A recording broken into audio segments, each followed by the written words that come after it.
Well, hi, my friends. Welcome back to my channel. Thank you so much for joining me today. My name is Jessa, and it is very nice to see you. And today, we're jumping back into Disco Elysium.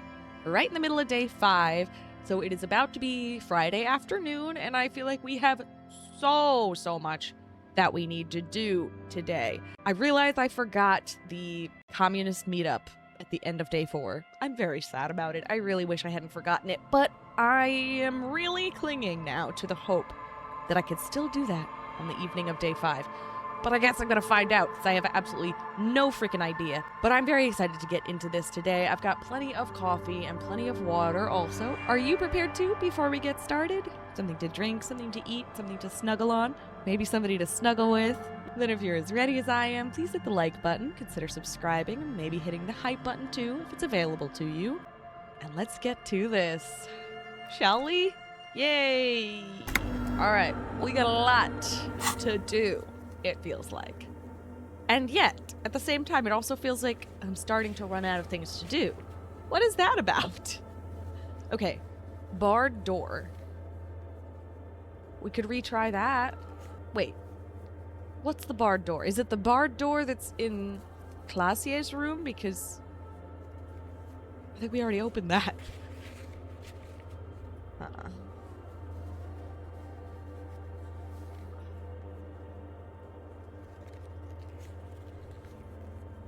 Gosh, there is so much. I don't know. You know what? We have a lot of money. I'm kind of thinking, what if we skedaddle from here and actually just go buy some shit? You know? Maybe there's some good clothing and things like that that the lorry drivers were selling. Potentially. We are here. Let's travel to the waterfront and see. Because that is the only thing I can think of doing right off the bat. There's a lot going on, and yet that's all I can think to do. What does that say about me? Well, I did just wake up. Please don't judge me too harshly. But hey, at least I have plenty of coffee, right? I am not a morning person, you guys. Not even a little. Oi. What's up, Selene? The shine on these sunglasses lasts a lifetime, officer. 100% guaranteed. I'm losing my mind at the sports visor. I probably saw it last time I talked to him and I forgot about it, but that is hysterical. Look at that shit. Ooh, this is a conceptualization. I see. What was it that he recommended? Give me the shades you recommended. Abort. These are hideous. What's more, they don't even fit your face. You can feel them pinching your nose and chafing against your brow. Damn, officer! You look like a mega secret spy. Very secret. They're practically made for you. I'll let you have them for 2 real and 50 cents. They're perfect for concealing your bloodshot and baggy eyes. No, you are definitely not buying those. He hates them, huh? I can't resist listening to Kim. That's my boy, you know? Okay, I'm too sensitive Are you for them. sure? Yes. But they look so good on you. You should think this through, officer. Leave. I'm leaving. You had other things. Let me look at all your shit. You keep coming back. I do. That's good, officer. Keep browsing those clothes. Keep saving that economy. Browse through the box. You find your hands deep in tattered and faded garments made from weird polyester blends that make your body itch and sweat in all the wrong places. That sounds uncomfortable. The box smells like cat piss or like an old person with no money. Oddly specific in an uncomfortable way, but okay. Economical, but also trendy. Look first-hand. Buy second-hand. Keep the economy moving. Browse You through the find box. your hands Wait, deep. same thing. The box smells like Economical. Okay, but leave for now. Okay, you have a bunch of boxes here though, dude. What? the speakers below are banged up and worthless. The sneakers triumph over them. Ooh, They're the star of the show here. sneakers. Oh, there's also speakers. Hold on. Inspect the speakers. These once respectable speakers have been conquered, reduced to a mere prop by the indomitable Faun Ultras. A small heat emboss on the veneer reads, "Solidarity Aid from the People's Republic of Samara." The speakers themselves don't seem to display any magical qualities. No, don't look at the speakers, officer. Look at the sneakers. The sneakers are the stars here. I bet they are, but what about those speakers, though? Doesn't anyone want them? These, officer? These speakers are Samaran garbage. I'm ashamed to even use them for props. Don't waste your time on them. Yo, 50 real for these found sneakers, I just realized. That's crazy. Inspect the sneakers. A pair of found ultras. The design is impossibly sleek and simple. A futuristic silhouette with a sleek monochrome colorway, a jet black upper, and a silver-lined midsole. Those sneakers, mister. Those sneakers are the latest found sneakers. Super rare, super fine, super cool. Only 50 real. Only? That's madness. It is madness, actually. I'm gonna leave. But you know what I think I am gonna do? Like a lunatic. I might buy that The cute, shine on froggy these sunglasses sports lasts visor. a lifetime, officer. 100% guaranteed. Don't judge me. Sporty and practical, officer. Good choice. Thanks. Okay. I do still want to do this, but I obviously cannot because it requires more conceptualization points, which I do not have. But you know what? Let's check out this ridiculous froggy visor because it's just so fucking funny. I couldn't resist it, dude. It's so funny. Oh my god, I love it. Look at how ridiculous he looks. Ooh, wait, this is new. This looks new. Hello. This looks freaking new. Can we get over there and check it out?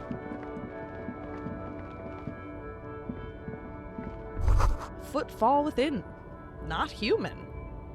Up there? The phasmid, perhaps. No, you know it is but a dog.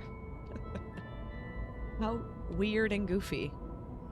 We can't get this way, right? No, this is not a walkable place. Oh, wait, what? Whoa, whoa, whoa! I'm hitting buttons by accident. That was crazy. Okay. The Delta Logistics Company truck stands here waiting, reflecting white light from the courtyard behind it. You knew it would be here, blocking the gate. Are there people in there? Yes, people hard at work at their desks. They can barely tell if it's day or night anymore, because the lights in the building are so uniform and bright. Who knows when they'll come out?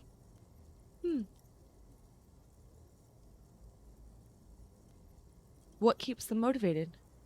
Irony. They're yuppies masquerading as Mazovians. Or was it Mazovians masquerading as yuppies? Even they get confused sometimes. Out here in poverty-stricken Martinez. Why is the light so strange? Because this is a place of mystery. Is it? Well, all right. Hey, Kim. Let's try to get into that courtyard. It's so mysterious. Whatever's going on there could hardly be of any consequence to our ongoing investigation. The lieutenant adjusts his glasses. You can come back to it on your own when we are done with this case. Okay, let it go for now. Fair. Okay.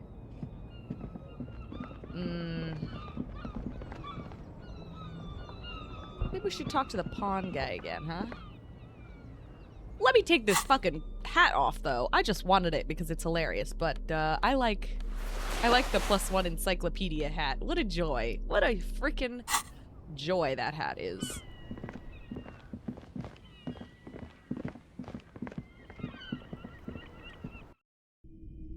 We're here again. How you doing, bro?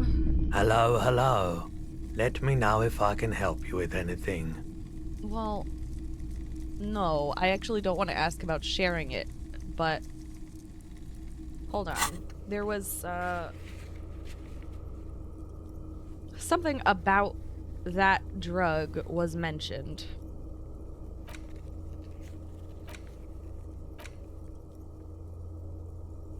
Frickin' ice cream maker still. God damn.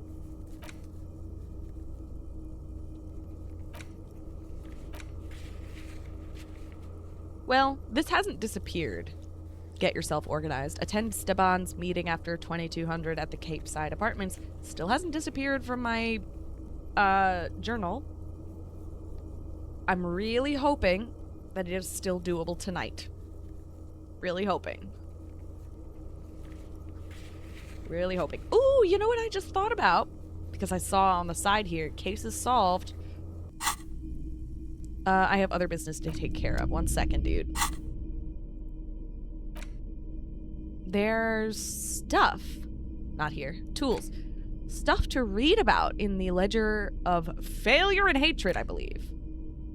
Like, I think we'll be able to read about past cases and stuff, which I'm so curious about. It's the ledger you found in the trash. A cabbage of papers hanging from the board, with the permeables drawer inside. Because I never It's actually read barely it. held together by a clip, then made complete by the faint smell of urinal cleaner. How disgusting.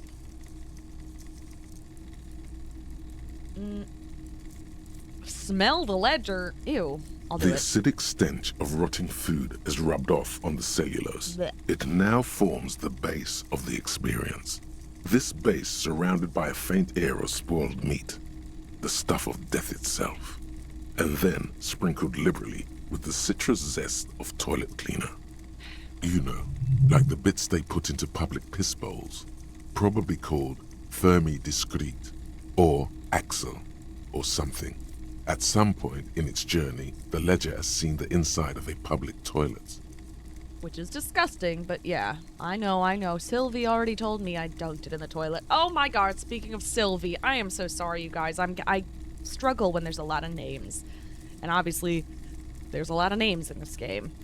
I completely misremembered who Sylvie was and what her role was here in the game. And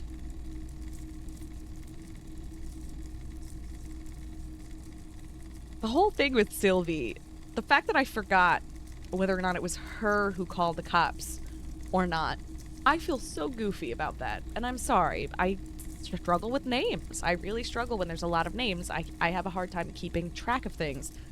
Most of you don't seem to mind that, but there are a couple of you who seem to be real... What can I say? What word can I use besides, butthurt? Sorry, guys. Some of you seem really... butthurt about the fact that I have a poor memory for names. I'm sorry. What can I do about that? It's part of my DNA. Not something I can help. But anyway, yeah. I know. Sylvie, who we were the worst customer ever, it made her quit her job. That was what I was forgetting. Sylvie already told me I dunked it in the toilet. If you knew it was dunked in the toilet before getting chucked into the trash, why are you sniffing it? The option to sniff was there, so... So you wanted to get in on the trash toilet stink collab. Find out what happens when those two get funky together. Oh my god. Okay, pal. This is getting weird and hostile. Sorry, nose. Let's just move on. Your nose is somewhere between grateful and resentful. Slide the hidden drawer open. Without resistance or sound, the two panels move against each other. The compartment is now open. Inside, you see 2 ticket stubs and a handmade postcard. Close the permeables compartment. It's slightly, ever so slightly, difficult to breathe once you've done so. The drawer is locked. Blue ink drips from the white pages in your hand. Your hand shakes. You're flushed with adrenaline. Read a case file? It takes about half an hour to piece one together, using the system you've devised. Which one do you want? Good question, I guess. About a half an hour. I mean, it's still early. It's still only 10:30 in the morning. So sure, let's look at these. The Next World mural. Let's go.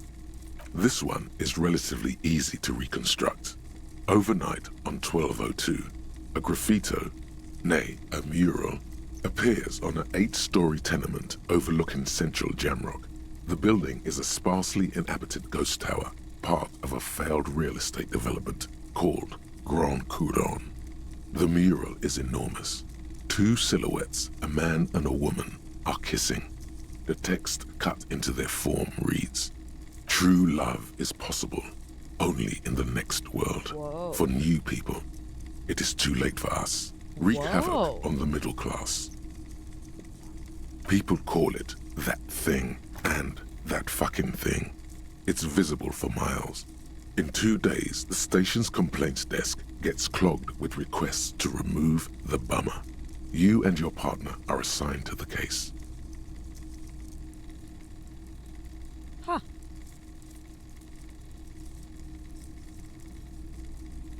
Okay, so there's a big mural of a man and a woman kissing. That's the case. Graffiti. Okay. The graffito crew is easy to track down. Only the bell lectures have the literage of industrial paint to cover the surface. One of the graffito artists is rumored to be rich. They take responsibility for the execution, but not the design.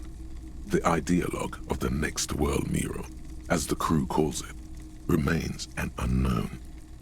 Wait, do I ever find out who came up with it? The case files do not show you finding the author of the design. Okay, read on. The crew agrees to clean up after themselves. However, your partner, JV, is against the removal, citing public support for conservation. This leads to a debate in Precinct 41, which then spreads to the streets of Jamrock, ending in a rare plebiscite organized by you and the rest of Row 3. The 9,000 people subjected to the mural's message, all of Lakeside, Central Jamrock, and Villalobos, plus half of the eminent domain, participate in the vote. Although the case begins with what appears to be a lot of rambling on the streets as to how juvenile and stupid the mural is, given a choice between 2 options. Given the choice between 2 options, the options are remove the mural, it's wrong, and keep the mural, it's right. Huh? How bizarre. How absolutely bizarre. Juvenile and stupid. I mean, juvenile and stupid and no one seems to like it. Why wouldn't we remove it? But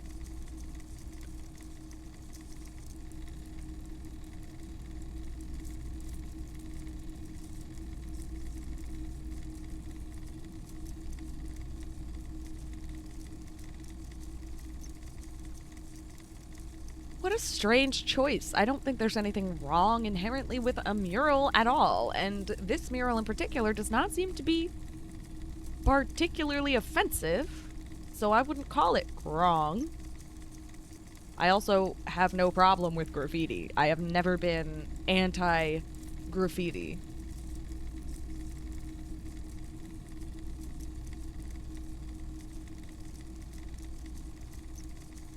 But right or wrong seems like such a strange choice to describe a mural of 2 people kissing. Right or wrong? It's not really wrong or right in any way. It's just a mural of 2 people kissing.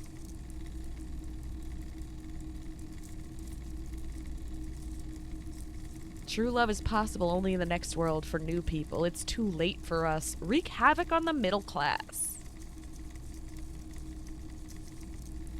Huh.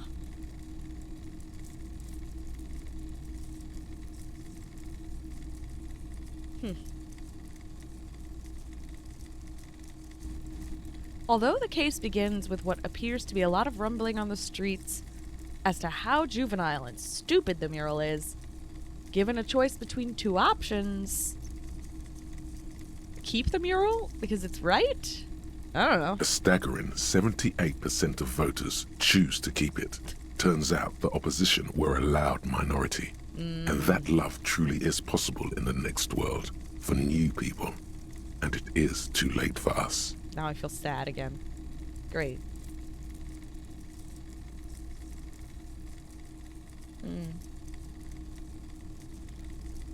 Wow. All that remains is to wreak havoc on the middle class. In any case, it appears to have been a rare case of civil activity in the quarter. And agreement as well. What do you want to tackle next? The unsolvable case? Sounds interesting. Gimme. A.K.A. Leslie and Burke, A.K.A. The public indecency drunk and the property damage drunk is a cursed case. Ooh. It has been passed from unsuspecting officer to unsuspecting officer for 10 years. On January 29, the unsolvable case made its way to you. Why you accepted it is unclear. Every officer, and indeed most civilians in Jamrock, know it's unsolvable. Huh. AKA Leslie and Burke, AKA the public indecency drunk and the property damage drunk. Interesting. You were so drunk you didn't remember what it was when you signed on. That, or you were high. Oh. Leslie will always take his pants off when he's drunk. Burke will always trash everything. It's just what they do. It is their nature. You cannot change the nature of a man, and you can't lock them away because public indecency and small-scale property damage are not punishable by incarceration. Okay, fair. The only way for Leslie to stop flashing his genitals to bypassers and for Burke to stop dismantling signage and rear-view mirrors would be for them to stop drinking alcohol, which, in their 40s or 50s, it's hard to tell because of their distorted features, is a medical improbability on par with you ceasing to produce the expression. Damn. Which I would really still love to do at some point. Couldn't we just keep them off the streets? You would think that, but you're wrong.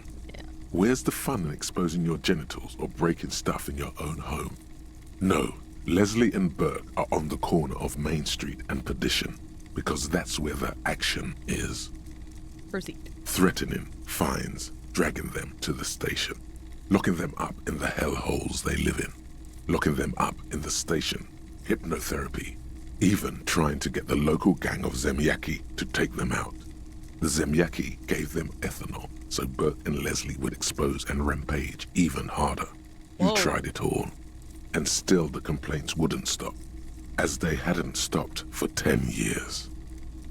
It's plain to see from the files that you, Satellite Officer JV, and Special Consultant TH had more important cases to attend to.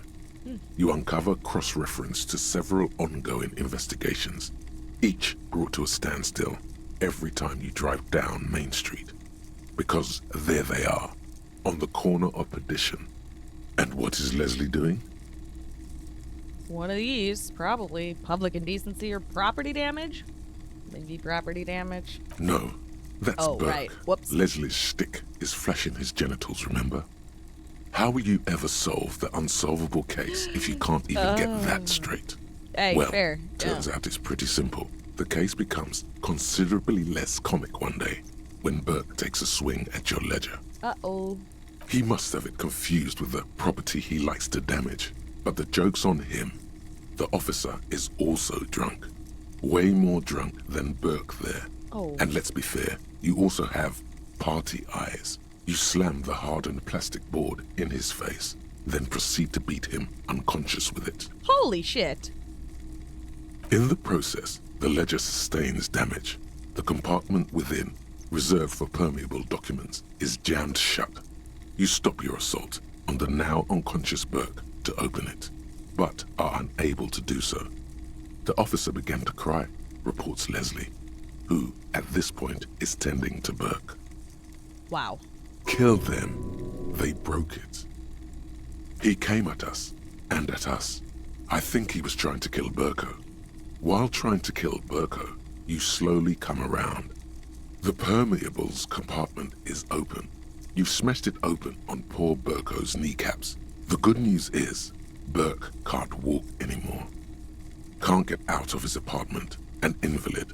With Burke to tend to, Leslie cuts back on the indecent exposure. Maybe he flashes his genitals to Burke, who knows, but both drunks are off the street. The complaints stop. The unsolvable case is solved. Well, alright then. Who'd have thunk that all he needed to do was beat up Burke? That's crazy. You really smashed his kneecaps. What a horrible, horrible thing to do. Which is also why the But- officer responsible narrowly escapes a disciplinary hearing. The end. Do you want to read another one? I do.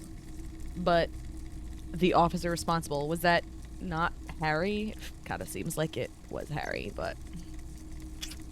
Anyway. It is now 12:12. Also... What? Why did I say also? It has officially become the afternoon. Because it seems like while we're reading through these, time is passing more quickly, because it said it takes about a half an hour, right? Makes sense. But I want to read them all! I can't resist. The square bullet hole murders. Sure, let's do it. It would be very interesting to read about these, wouldn't it? I mean, there seems to be a square-shaped entry wound in the victim's forehead. She's been sitting there for weeks, on her rocking chair, with a square hole in her skull, staring at the wall, her mouth agape. It would be very interesting to read about these, wouldn't it? But That's all you got. From the half hour you spent piecing it together, all you know is the entry wound was square-shaped. You never found the bullet. And then another body showed up, also with a square hole in his forehead. interesting. A sequence killer. Who knows? Those pages are missing. What next? Well, we've got a breakthrough imminent, so I'm excited about that. Don't worry. One day. One day. Thanks, Inland Empire. Well, alright then. Tell me about the couch in an unexpected location, I guess. Some assholes brought their couch outside and hung out on it. In the middle of the street, on the roof, on the hillside by the motorway. You know, at an unexpected location.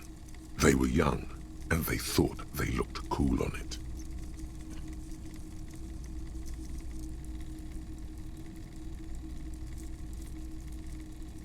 But they actually looked like assholes. Insufferable dicks. Young people are the worst. So anyway, you got a complaint about the damn sofa, or couch, or whatever it is.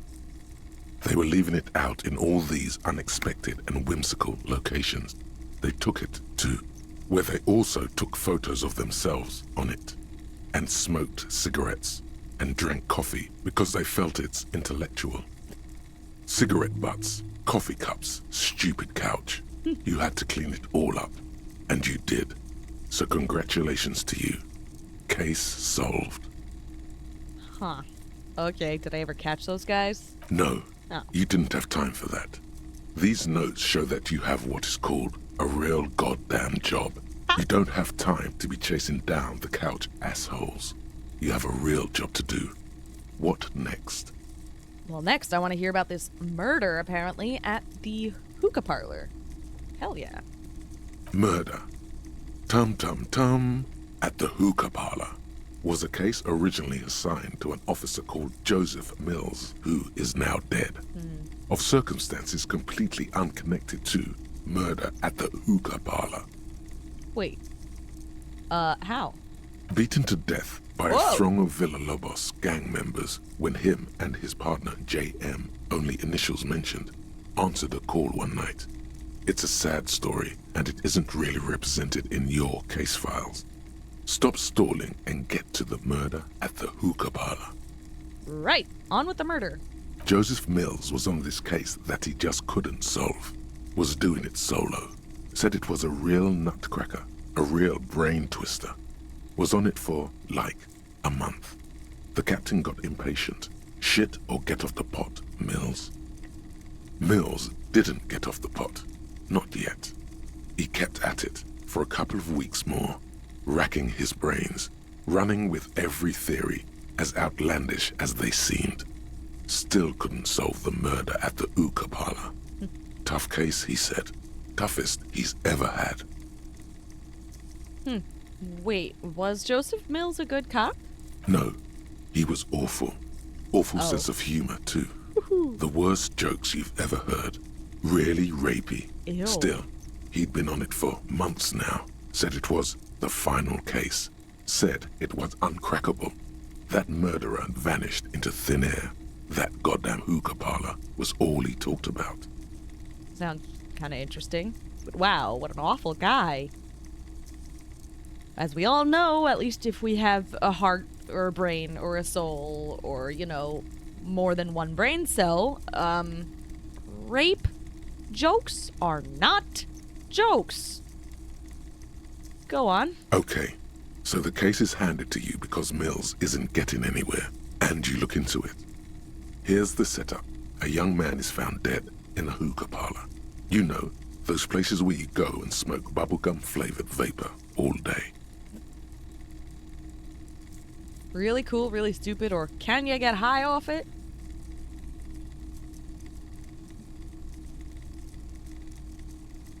I've actually never smoked hookah. I've never been to a hookah parlor, so I'm pretty sure it's just some kind of flavored nicotine, right? Clearly I don't know shit though, so can you get high off it? No.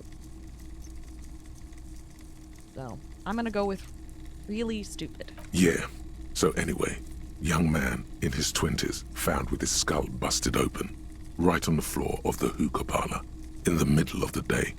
No one else is in there. Only client that day. In perfect health, too. Some kind of movie producer. Oh. No one enters. No one exits. He's just sucking on his watermelon hookah all morning, all noon, like he usually does. He's a regular. No calls, nothing. Just sucking on the hookah until 15:45. Then bam, he's dead on the floor with his skull busted open. Blood everywhere. Wow. What happened? How can it be? Mills has no idea. Invisible assassin. Movie deal gone sour. Girl at the counter did it. Nothing fits. Eerie. Man just dropped dead. So you go to the parlor. You see cushions around the table. Tables low, heavy, really sharp edge. He sucked hookah, stood up, passed out, hit his head on the table, and died? See? You can't even read the thing without solving it. Yeah, it was that. Turns out hookah does do something. It turns off your brain's oxygen supply, and you don't notice it until you get up to go to the bathroom. That is the thing about smoking or inhaling any kind of substance, any kind of substance. You are removing your lungs' ability to inhale oxygen instead. It is always a risk to the brain. Always. And pretending it isn't is just, you know, being in denial, so... Sorry to those of you who like to smoke out there. I'm sorry. It's not good for your brain in the long run. Even if it wasn't also, you know, damaging your lungs in other ways, in that regard, it's always going to be damaging your brain in one way or another. Just like there's no real safe, like, fully 110% safe way of choking someone, for instance, without causing potential damage to the brain. Same is true of smoking.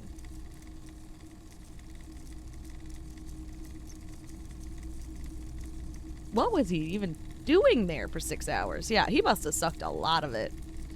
Smoking hookah. Well, Didn't duh. you hear? I don't know. Trying to come up with a movie script, maybe. Anyway, that was murder at the hookah parlor.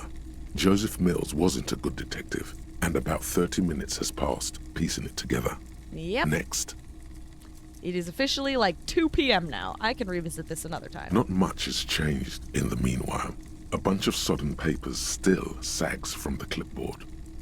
Browse the case files again. Might as well while we're standing around, Arson, right? petty theft, spousal abuse. Handwritten logs on dozens of investigations date back to January 51. Stamped case files. Commit to paper. These are your last couple of months in Revachol, Precinct 41, Jamrock Quarter. Okay, I'm done inspecting these. You don't exactly Put the ledger close away. them, so much as distance yourself from the smelly papers. We have put it away. Goodbye. A thought. Oh yeah, I forgot. Fairweather Nice. T500. Let's see. Remember that weakness you were looking for in the ceramic armor? Like, maybe it can only stop small, fast projectiles, but a large, slow-moving pry bar would shatter it? Or If I run an electrical current through it, maybe it will melt. Or, personal favorite, frequency something something radio weapon? None of that would work. You need to shoot the part of the enemy that doesn't have Fairweather T500 on it, because the armor itself is invulnerable. Good news is, so are the armor pieces on you. Great. That is a pretty good thing. Certainly seems like a pretty good thing. We like invulnerable armor.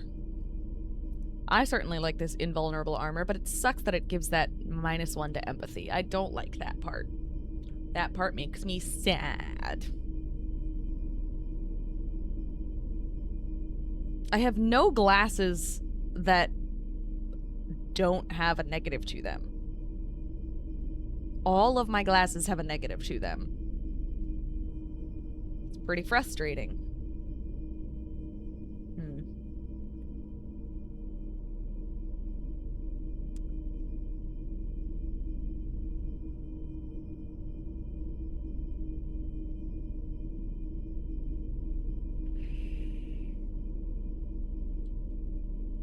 I'm gonna put these glasses on to get that +2 to encyclopedia.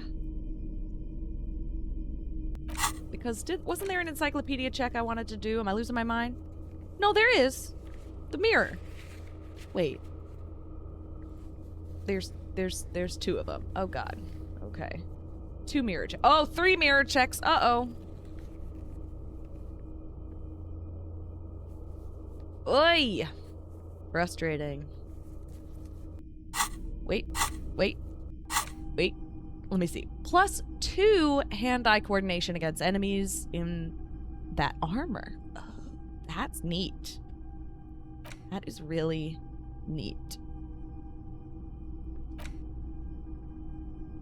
Why do I now have a fear we're gonna be fighting dudes in armor? That's scary.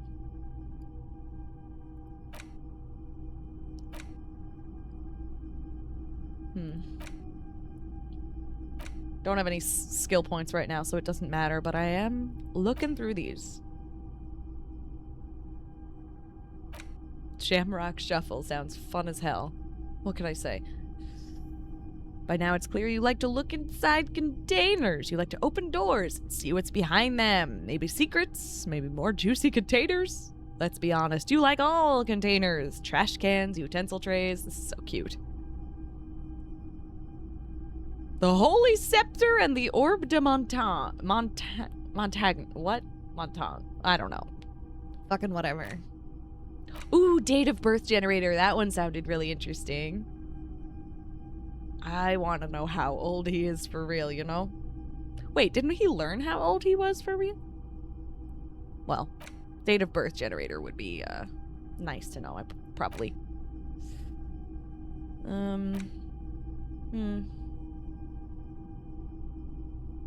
The Wompty Dumpty Dom Center. Whew. God, there's so many! And I've only unlocked like a tiny number when you look at this huge list.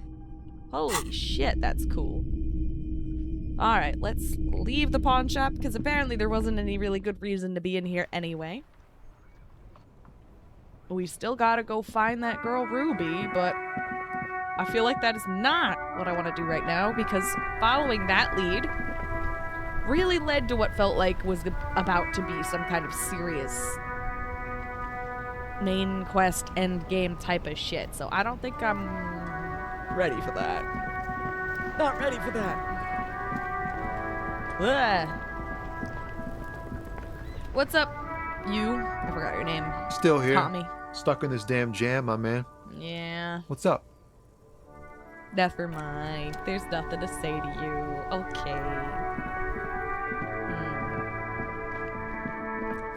Okay. Okay. Sorry. I've returned. I still don't know what I'm doing, though. Isn't that nice?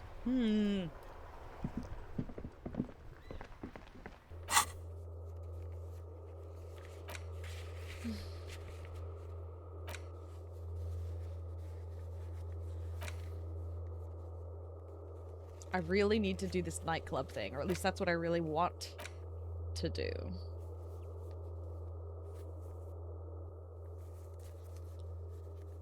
What if you just try again with Egghead? Find your way out of this maze of things to say. Ooh, wait a second. Okay, I remembered what I wanted to do. I wanted to talk to Everard again. See if I can get out of him what he's really doing, because I don't fully trust him, you know? Why do we have this -2 to authority? Oh, because of the t-shirt, the shitty t-shirt. Okay. Let's remove that shirt then, huh? And instead we'll put on something like, ooh, the +1 to rhetoric, because I want to do with that, on our way over there. I think it would be a really good idea to interact with that cargo container thingy again. Oh yeah.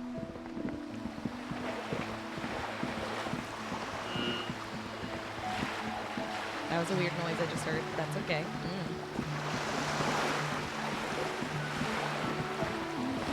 This music is lovely. You know, people were telling me, you know, this game can be monetizable. Genuinely. All you have to do is turn the music off. And sure, I could. I could do that. But why would I compromise the, you know, the artistic value of this game? Oh my god, I went entirely the wrong fucking way around. I'm really bad at things. It's okay. It's okay. But I guess on my walk back, I will explain that. I really would rather maintain the artistic integrity of this game and, you know, play it and show it to all of you as it was meant to be played, with the music and all, because music is such an important part of any game as an art piece. Like, seriously important. It sets the whole tone, it sets the vibe, it manipulates your emotions to feel what the game is trying to make you feel. Wait, I feel like I'm going the wrong way. Again. Why can't I freaking remember anything? This is not the way, is it? Whoa, wait, whoa, whoa, whoa. Oh, that's a found slogan from an aggressive youth-oriented campaign. Oh. Okay.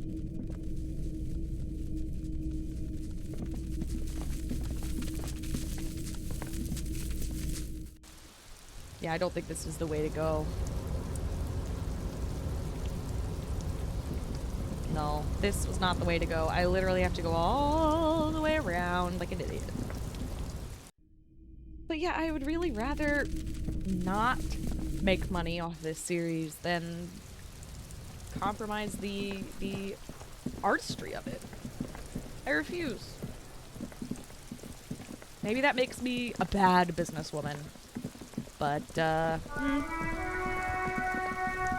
I didn't exactly start a YouTube channel thinking it was gonna make me tons of money, you know? I started it because I really love video games. It is a important special interest for me. I started this channel because I wanted a way of sharing games I'm enjoying with my sister, who lives far away. There's a lot of reasons I started this channel, but making plenty of money definitely was not one of them. As nice as that would be.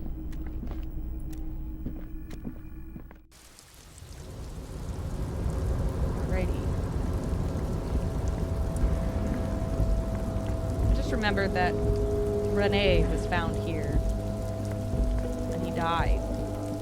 It's really sad. I liked him. I mean, he was an ass, apparently, but I liked him. He was fun to talk to, you know?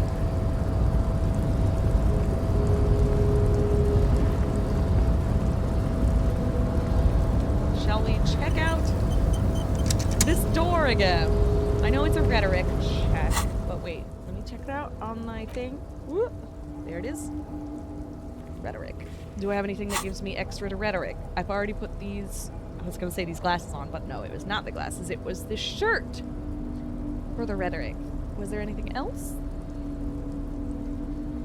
Something I'm forgetting? -1 to rhetoric. No thanks.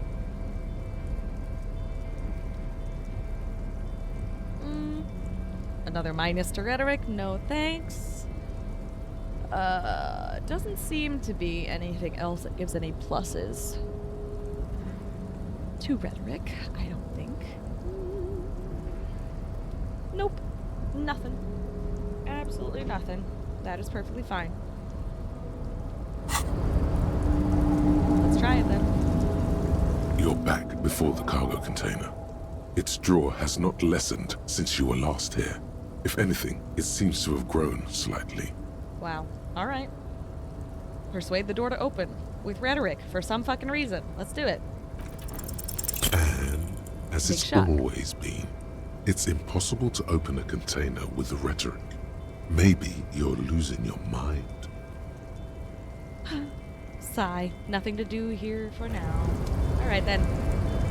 That was a failure, so now let's go see if we can talk to Everard again.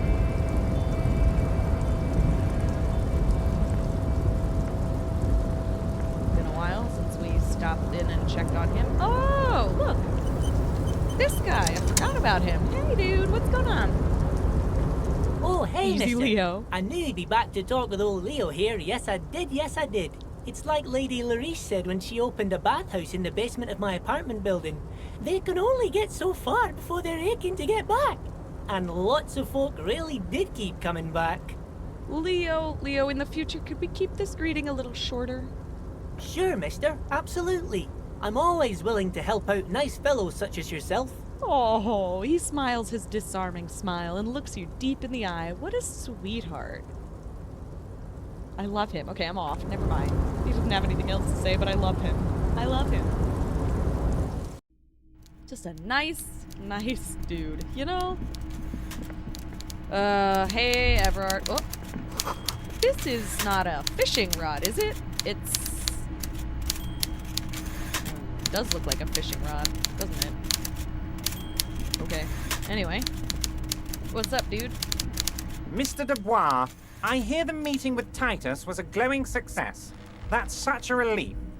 Titus can be a handful sometimes. Now, what can Everard Clare do for you today? Well... Can we go over a few details concerning the murder again? Most certainly, Harry. Nothing brightens my day like brainstorming these things with you. There was a bullet in the hanged man's head. So they shot him? He sounds pleasantly surprised. He was shot in the head before he was hanged. How odd. I don't know what to say, Lieutenant. They told me they hanged him. A hanged man is what I saw when I took a look into that yard. What I do know is, the case is in safe hands. If anyone can get to the bottom of this shot and hanged man, it's my two little policemen. Godspeed, policeman. Godspeed, policeman. Thanks, I guess. Ooh.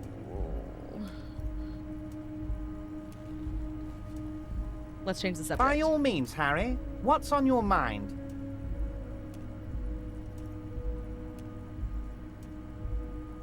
Let's talk about my lost gun again. I kind of want to lie to him about the signatures, but... Yes. My best men are tracking it down. Some kids saw some other kids running away with it. What's that, Oh. Harry? You're getting a little pale. Is it the words paranoid schizophrenic and lost gun in one sentence? Yes, I guess. Don't worry, it's just a lead. But- It'll probably turn out to be nothing. Actually, I'm just annoyed that there's nothing else to say about it. That he has not found it yet. Should I lie? I feel like an asshole for lying. But I still don't really know why he... Like, what exactly is this youth center supposed to be? I feel like there's stuff I don't know. You know? You know?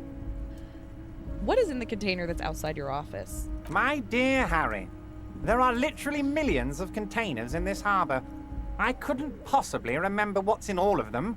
There's something special about it. It was attached to the Cavalcent crane. Harry, you smooth-talking son of a bitch. Time is a precious resource, and I don't have enough of it to count containers with you. Smooth talking. Maybe that's the way to go about opening the container. You should at least try convincing it. Oh boy.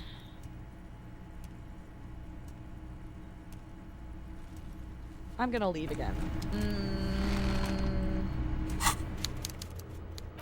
I do kind of want to lie to him. I do. Sleeping dock worker. Is this someone I can even interact with anymore? Is he still around? Physical instrument? There's no real point in punching Measurehead. I feel like there's absolutely no reason to do that. Nor do I even remember what this butter check is about. Should I go deal with that butter check just because I fucking can? Maybe? Fucking maybe? Oh my gosh, I don't know. Let me make a really quick save. And lie to him? Mr. Dubois, every worker, member of the board. How can I help you today? I mailed the signatures you asked me to get. I'm lying. No, you didn't. I know the mailman, Harry. Oops. I know everyone and everything that happens in this town, and I know there's no letter in that mailbox yet. Just like I know you'll get it done. Once you stop horsing around, let me know when it's done. You mean the fishing village? Yes, yes, the little cul-de-sac on the coast, where all the men have drowned, in either the sea or the bottle. A gloomy place, doesn't have that union attitude. You're already pretty deep into this. What's a little more? No one can see you here in Martinez.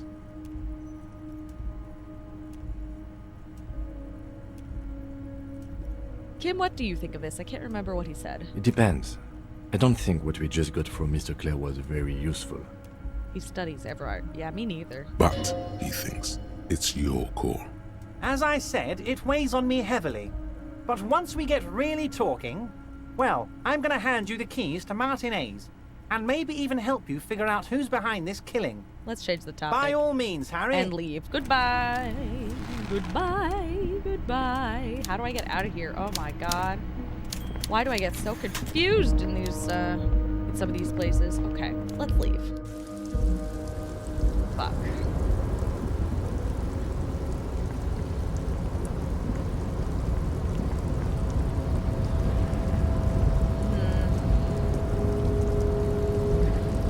I wish I could deal with this fucking cargo You're door, back but I know I before the can't. cargo container. Its drawer Nah. hasn't. I'm leaving. No point in that. Okay.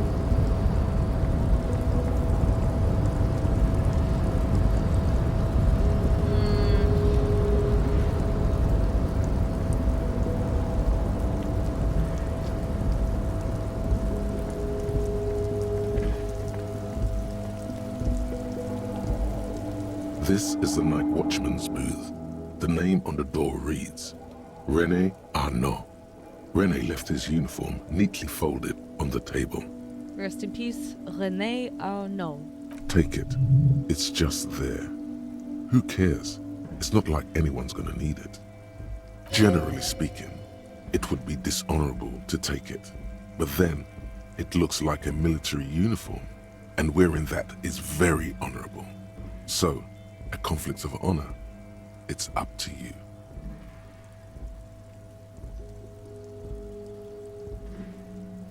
I'm gonna leave it. I don't think I want to take his uniform. It feels fucking awful to do that. Like, could it potentially really come in handy? Yeah, probably. But would Kim think I'm being disrespectful? Probably. I don't want that. I love Kim. I want him to love me too. Oh, and here we are again.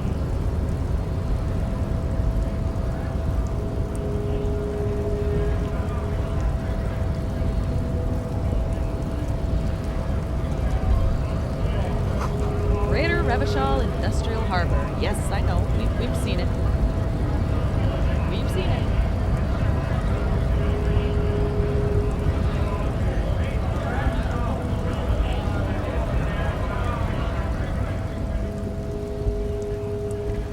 A lorry stuck in the traffic jam.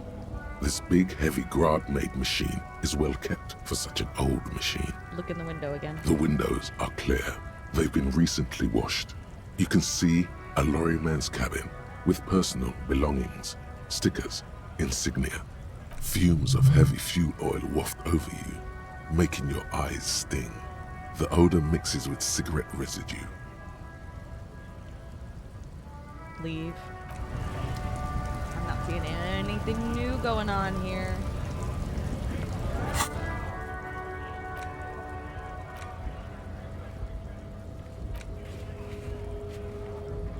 Fuck.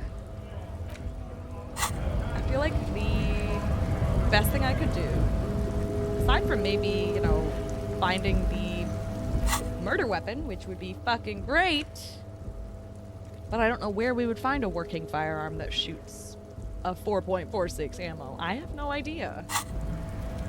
You know where we haven't been since literally like day one? This shop. Let's pop our heads in and see if there's anything interesting. Doesn't seem to be. You see several packaged raincoats fill a low shelf beneath a display of croissants and juice bottles. The raincoats are transparent, except for the big Fritta slogan on the back. The packages are small, discreet, sloppily stacked, making them easier to take unnoticed. No need to worry about knocking over a display. I want to buy a raincoat. Here you go. apparently. Thanks. The clerk removes the garment from the lower shelf and hands it over. Thank This you. will keep you nice and warm out there. Good choice, if a bit goofy looking. I love it. What's this? The yellow roses in the window. Those aren't the flowers that were left for Klasia. What do you mean? They weren't. Wasn't it white flowers?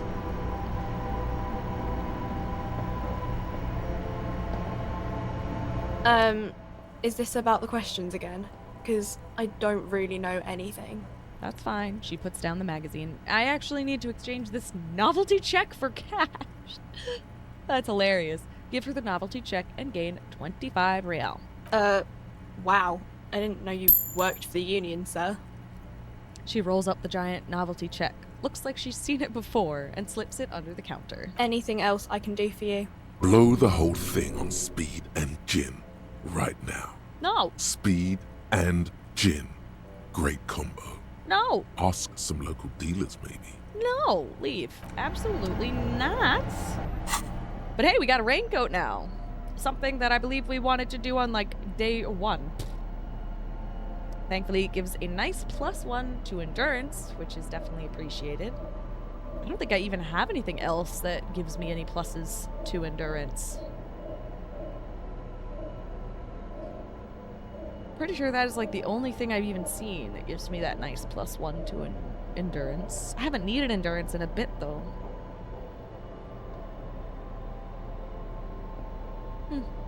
Yeah.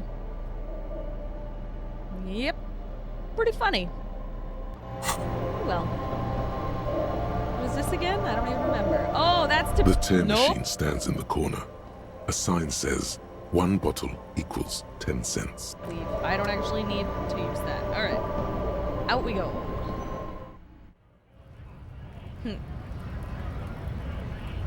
Cool. Should I talk to this random racist dude again? I wonder if he would know anything else.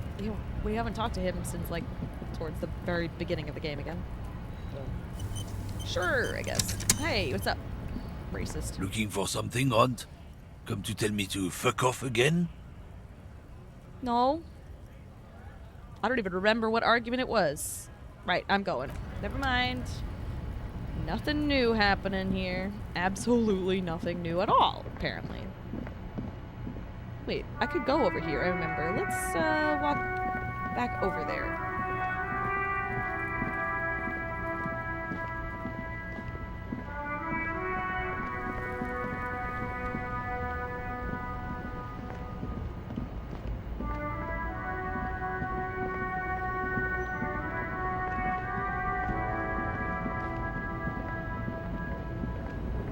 Hey, we could talk to this lady again, couldn't we? Also, this is Ruby's truck, wasn't it? This found, A to Z, abandoned by its owner, still stands in the shadow of the ruins above it. The smell of cigarettes and perfume welcomes you.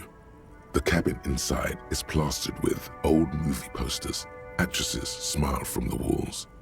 There's a radio transmitter in the front, and a toolbox tucked under the driver's seat.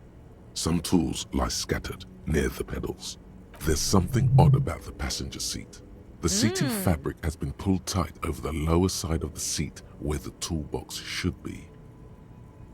Peel off the cover on the passenger sheet. Voila! Sheet. A stack of Passenger neatly seat. folded papers has been stashed behind the seating fabric. You see 3 maps depicting a large metropolitan area. It's Revachol. Some of its routes and highways have been outlined with a pen. Bonne prise. The lieutenant commends you as you shift through the treasure, well worn and folded into neat squares. Fold open the topmost map. This large map displays the elevated motorway called 881. The intake leading to Martinez is marked with a blue X. There's another X on the off-ramp at a place called the Old South. Toll booths at the intakes are marked with a circle. It looks like there are scant few ways of getting onto the elevated motorway that runs over Jamrock, and this person knows them all. Nice. Good for them. There, hundreds of thousands of motor carriages roar on the 881, high above the mass of brown and red roofs that is Jamrock. The commuters don't even look down. The world ceases to exist outside the windshield. Where does the road lead? To Couronne, through the middle-income neighborhoods there, by the river, and then to Stella Maris and La Delta for work, while the men and women of Jamrock scuttle to their fates below the road. Fold open the second map. This municipal map from the 30s displays a complex system of storm sewers underneath a sub-district called the Pox, old military hospital, right adjacent to the 41st precinct. No storm will ever drown Revachol, the great solution to the riddle of history. Huh. Wind rips through the empty hallways of the once great military hospital, now just a ruin under an overgrown park. Beneath the hospital, great sewer tunnels hum and vibrate with life of their own. What does that sound? The rattle of motor carriages and lorries driving through long-forgotten tunnels, lit by gaslights. Look at the third map. The final map displays a labyrinth of service tunnels left over from the construction of Motorway 881. A few routes have been marked with a pen, where the tunnels and sewers surface near the eminent domain and a traffic island in central Jamrock by the lake. These service tunnels were probably used during the construction of the foundation beneath the motorway. What does this all mean? It means that the smugglers are secretly using the motorway to transport their goods and materials. They've infiltrated the East Motor Tract, most likely. The RCM patrols most of these auxiliary roads, though apparently not all of them. Where does the contraband end up? Hard to say. This distribution network looks certainly large, yet still vague enough. It doesn't reveal much about the Besmerti behind it. Besmerti. That sounds vaguely familiar. The Besmerti is a Revacholian crime syndicate. Oh. They see themselves as the inheritors of the 14 Revacholian Indo-tribes. Oh. But really they're just violent gangs vying for control on the west side of Revachol. Oh. With cool names like La Puta Madre and Aura Mazda. It's a dark parody. He adds with contempt. Who do you think is behind this? I feel like it feels pretty clear at this point that this is Ruby's motor carriage, but who do you think is behind this? It's definitely not the Union. They just do some logistics. This operation has spread everywhere in Jamrock. If it's that widespread, then Madre remains the most likely suspect. Here's bad news. There have been attempts at a serious investigation before, but they haven't ended well for those involved. The lieutenant removes his glasses and polishes them with a handkerchief. Lieutenant Kitsuragi is a brave man for saying Madre's name without the winces and whispers that usually accompany it. What are they called again? La Puta Madre. Especially bad news for cops who may have something in their past they don't even know is there. Ooh. Somewhere on a hidden field, a flash of light, A whirring sound. Camera lenses focus on a man in a ragged police uniform, standing in a field of blood-red poppies. A blurry figure dressed in white stands right by the camera. Huh. Camera lenses focus on a man in ragged police uniform. Yeah. Standing in a field of blood-red poppies. I'm very curious about this image. I know that Esprit de Corps, whatever you want to, however you pronounce that. That one. It's often telling us about police, scenes related to the police that are happening outside of what we're doing currently. Whether or not it's just an inside look we get, or a sense of knowing that he actually has because he's got some kind of connection to this, I don't know, the Pale or frickin' whatever. We may not know, but what an interesting image. Huh. A flash of light and a whirring sound. Is this like a crime scene? That's why there's cameras? Could be. Just a crime scene. But standing in a field of blood-red poppies sounds so specific. Obviously, poppies are related to opioids. I am currently forgetting quite how to describe that, but, you know, poppy seeds and stuff like that, it's related to opioids. But poppies are related to opioids, and so that feels very specific to our boy with addiction problems, doesn't it? And blood red feels very symbolic. The bedraggled cop is holding a manure fork. "Don't hurt me," he whimpers. Okay, that image just changed a lot. "But why? Why would I hurt my own peon?" asks the man in white. "What kind of an animal would do such a thing?" I don't know. Return the stack of papers under the seat. Conclude. Best not to disturb the scene. Okay. I'll have forensics go over the lorry and pick this up later. Okay. The stack of maps looks just like before, barely noticeable. The movie stars look silently by, and the pull-out toolbox has a rubber handle, worn from years of use. Well, nothing new. Close the door. They close the rusty old lorry door. Well, that didn't particularly give us anything all that interesting and new, but that was a very interesting image. But hold on one second. Sorry about that, guys. There was a big interruption. So it's been a couple hours. However, I do remember that I just picked up a raincoat and it's raining, so that's kind of adorable. Let's be cute and put it on. Because why not? So precious. Should I also put on the armor underneath so I feel like super protected? I'm just feeling goofy now, I guess. Why not? We're here. Ugh. I hated taking a little break in the middle of playing this. This game is too much fun. I get too sucked in.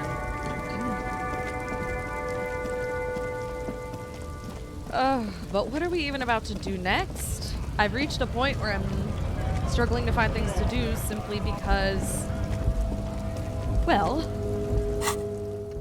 because of this stuff. I really need to deal with my physical thing. What's it called? Physical instrument. I need to deal with the physical instrument because I need to open that freaking ice cream maker.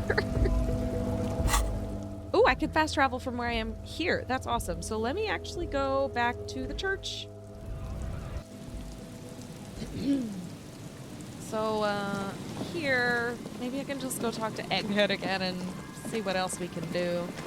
You know? Just see. Maybe there's something. Maybe. I don't know. Here we go.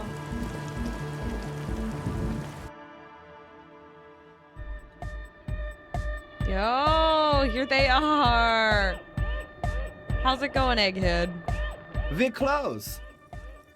Says the young man with the tape player and the large boyadero boots. Lung-shaped trees sprout on his silver belt buckle. True, hard, full car. Say nothing. Hard car. Say nothing. Hard car to the mega.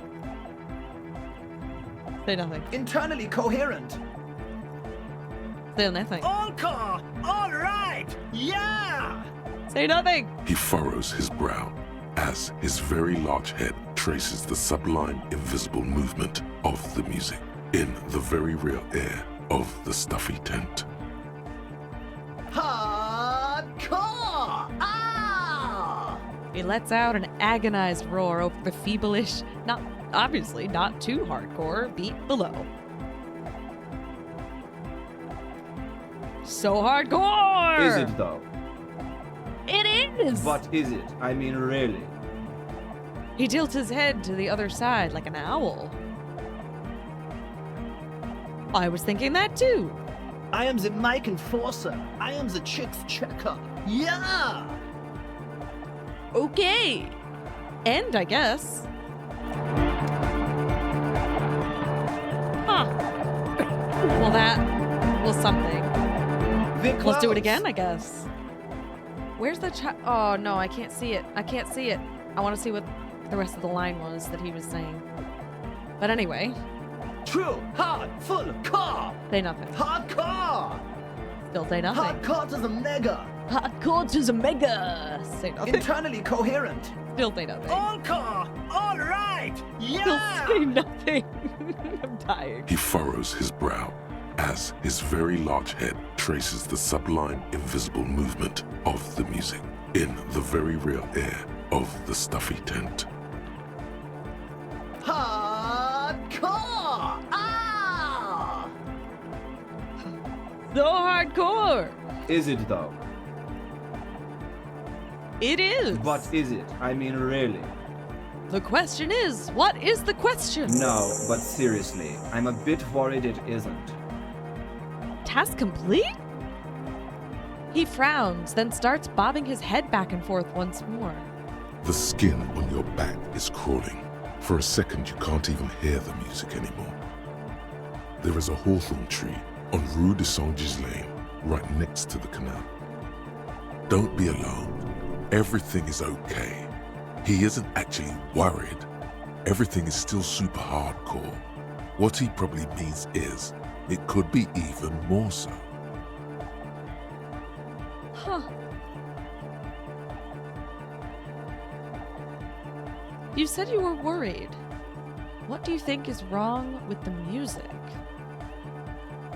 Electrochemistry, why are you so certain he's not actually worried?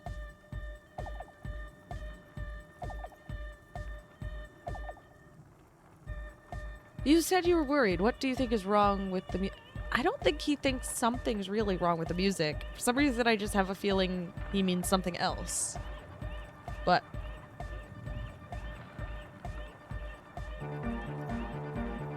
what do you think is wrong with the music? There's nothing wrong with it. I'm still in love with the hardcore. He turns pensive all of a sudden. Sometimes I just feel like anodic music is in its infancy, you know? For example, take this Arno van Eyck jam I've been pumping for the last month, and will continue pumping for the rest of 51. Isn't something holding it back from being hyper? He thinks for a moment, then his expression clears. It's like it's only ultra. Huh. I think it's super hardcore, but you're right. It's not hyper hardcore.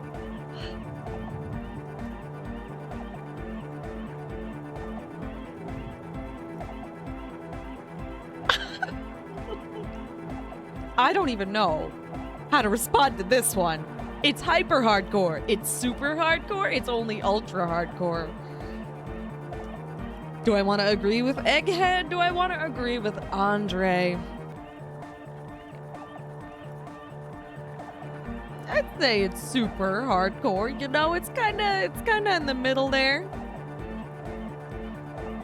But I want to see what happens if we well, no, I want to be a little more positive. Maybe Egghead just needs that reassurance that Andre is giving him, you know?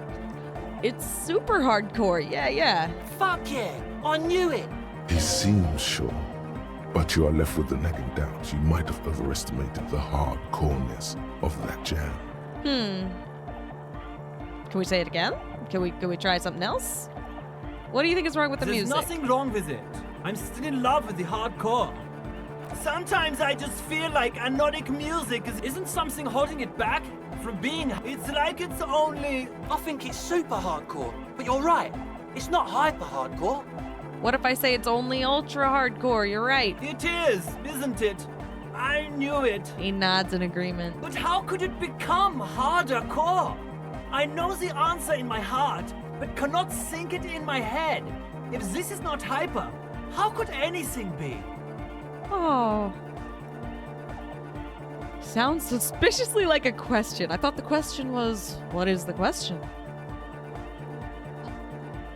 Try to think if anything could make it harder core. Sure. What? Guys, there's something happening in his head. He looks at you with customary amazement. I love this guy. As your mind works, the beat recedes from your ears. You hear your own blood pulsing through your head, nourishing your thoughts with oxygen. The rhythm is familiar. Think even harder. Oh yeah! He's doing it! Feel the movement of blood through your head. The abstract shapes swelling in the foreground have done so in vain. This is a core matter. The answer in the double kick that moves the milliliters through your mind. The dark thud is the source of all rhythm, the inspiration behind mathematics. Awesome. The hardcore. My imagination fails me. No! Is this just gonna be the same though if I say think even harder? Oh yeah! He's doing it! I'm gonna try. The abstract shapes swelling in the Same foreground. thing. Continue. The hardcore. My imagination fails me, I guess. know! So does mine! He laughs and shakes his But head. there's something else that hasn't failed you. What do you mean?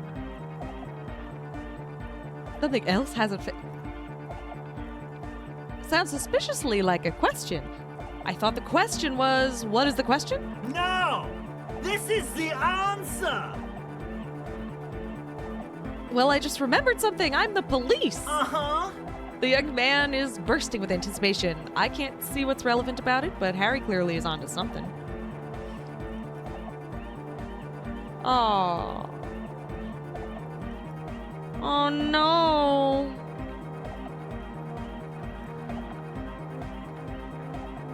Oh, nothing. Me being the police isn't gonna help us. Oh.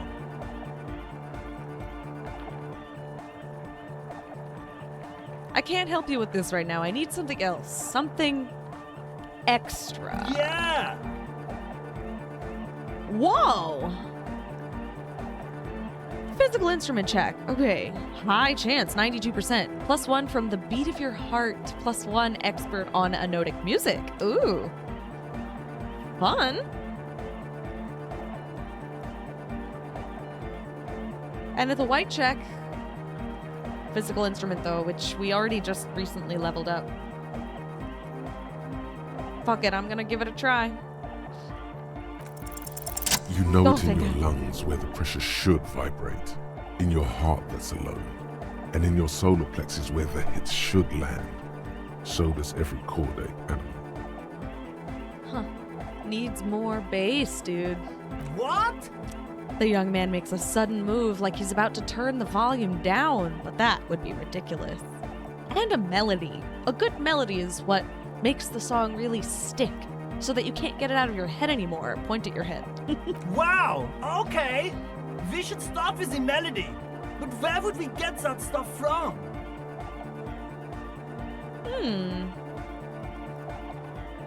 I don't know. I was thinking you might know. I'm sorry. I don't know anything about anodic music. I'm just the party boy. I get the people going and say it's hardcore. He feels ashamed. He can't be of more service to the future of dance music. Oh my god, this is so wild. We're definitely taking this task, but here we are with two different ways of doing it. Okay, I will look into it. I'm in an official capacity. It's up to the police to make sure the beats go harder. I don't know about that. All right, I'll see if I come up with something on my own. A citizen investigation. This is just so wild. Why would we make it an official police business to make the beats go harder. I mean, I love it. It's wild, but it's not really the name of the game. It's not really the job of the police. Well, maybe we could make it the job of the police, huh? Sounds so ridiculous. Citizen investigation.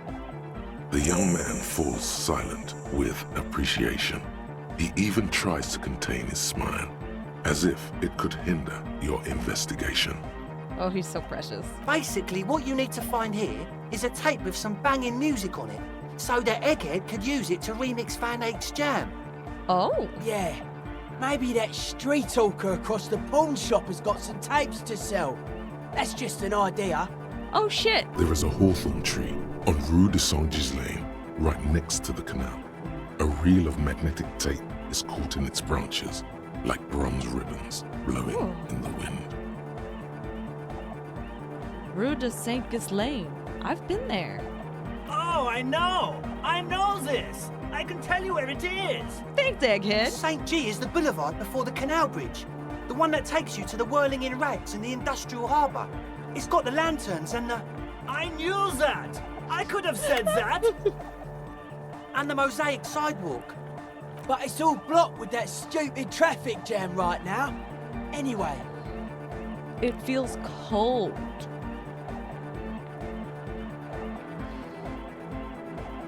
Does it? Shake it off. Anyway, that's all yours to figure out, Copman. Copman! Yells Egghead. I love him. I have a tape with me. What tape do we have? The sad one? I somehow doubt that's gonna be great. Why are there lungs on your belt buckle, huh? Lungs are for love! Why would lungs be for love? I mean, I feel it, but I do want to know. In his words, why would lungs be for love? When Dolores Day was anointed innocence, her lungs started glowing through her body. For the world loved her, and she loved it back. Yeah! Wow, bourgeois love from a bourgeois god queen towards a world getting rapidly more bourgeois. That's lungs for you. Wow.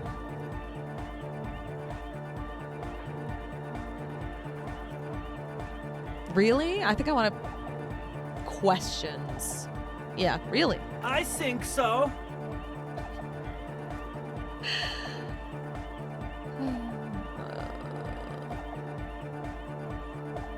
That doesn't sound like a thing that would happen. But that's what everybody saw. Explain it as you please. But it doesn't really do to just deny it ever happened. Okay, well, I had a better thing to say to that anyway. For love. Why would lungs be for when love? When Dolores Day was anointed innocence, her lungs started glowing through her body. For the world loved her, and she loved it back. Yeah! Bourgeois love from a bourgeois god queen towards the world getting rapidly more bourgeois. That's lungs for you. Objectively, it was good for its time. And they sort of screwed it up after she passed, like they always do. Don't listen to that retrograde class warrior, Egg. This is such a strange question, but I cannot not answer it. I mean, what? That was a bad sentence. I can't not ask it. Still a bad sentence with the double negative, but fuck it. Are you a thought reader, Egghead? No nation, but transnation. No war, but class war. So you're not a thought reader, you're a communist? He's not a communist. It's just something he likes to yell. He picked it up from a tape jockey at the Elysium. She was a communist, though. Ooh. Yeah! With a rebel yell! Amazing. Ooh. Can we get him on the communist side? Because that'd be nifty if we could. I feel like since we've been doing the communist thing, although we did miss that meeting, which I'm still hoping for being able to attend tonight, but we'll see. Aren't we supposed to be getting people on our side at this point? But why aren't you a communist? Communism is the truth.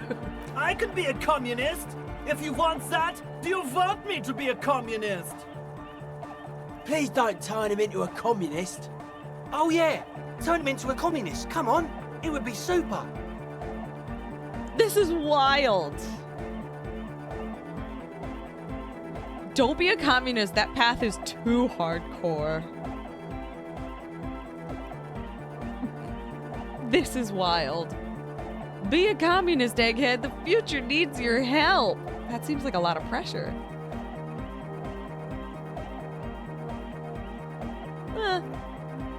Be a communist, Egghead. The future needs your help. He yells. You guess he's a communist now. That is crazy. Sure. Does that mean you're a thought reader? Don't be a lunatic. Of course he is. Jermaine here just yells random things. Jermaine? Odds are, sooner or later one of them will come off as fault reading. Yeah! Reversion imperative! Unless you were thinking Reversion imperative right now. Anyway, I've had a similar thing happen with eggs yelling. I know what you mean. Yeah, you're right. I wasn't actually thinking that. Hardcore superstar! Sure. Oh, you tell me something else, Egghead. Communism rules the nation! He looks at you with an almost impossibly wide, shining grin, looking to see if you approve. Oh my god, amazing. Right on, Comrade Luminary. Here comes the sun! Is your real name Jermaine, Egghead? Dark Horde Hardcore! Jermaine Egghead! Alright. Basically, yes it is. Okay, goodbye, Egghead. Alright! Here comes the night! Amazing. That was amazing. Okay. Oh, hang on. Find a tape with a melody for Egghead. Empty cassette case. Interactions like this. The door. Oh, wait. No. That is not the tape. Not the tape that we would want. Probably. I don't know. But we've leveled up, guys. That's pretty exciting. So now we can put a point into something. We've got to decide what we're actually leveling up, and that may take some time.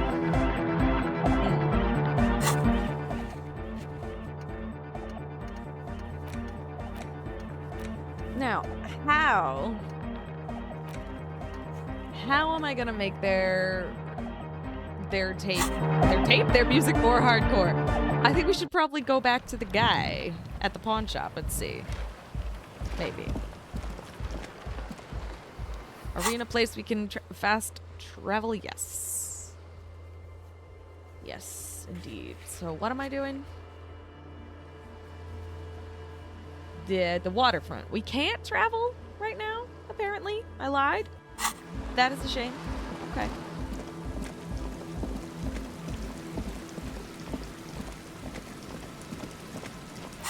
Now we can. Let's travel to the waterfront so we can go to the pawn shop again.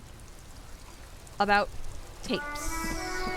Unless I already bought it. Like, my memory is so shot, you guys. I don't know what is wrong with me. It is just my brain. It has always been this way.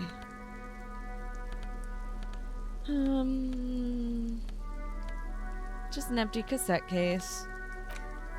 Things to interact with. We've just got that with evidence on it, which obviously is not what we're gonna give them. I don't know. Let's go to the pawn shop and see if they have something else that I completely forgot about.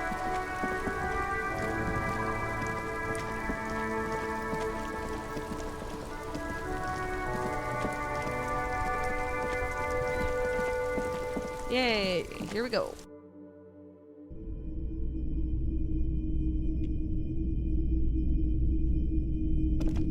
All the old boomboxes are there, blinking and waiting to whirl.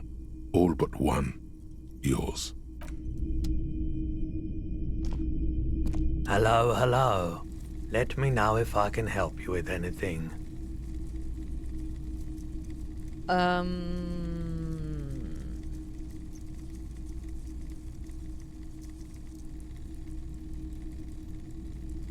Leave.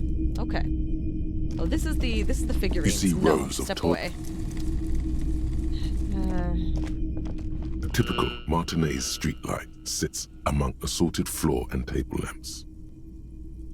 Why the heck would I want a street light? How much for the street light? 700 real. A bargain, I dare say. A bargain? No, it's not. He's trying to sweet-talk you into buying trash. Are you out of your mind? There's one just like that on every corner. The light has undergone 3 transformations, and every transformation, large or small, has a price tag. He rests his elbows on the counter and brings his face closer to the glass. What do you mean transformations, dude? Well, there are the cost of removal and rewiring.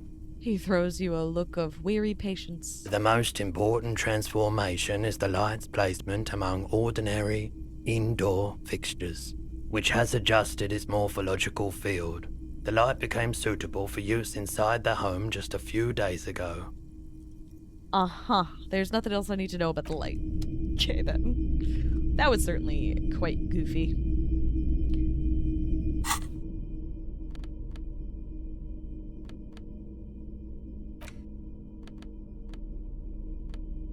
Huh.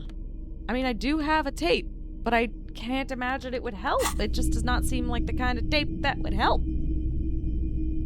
Right? Huh.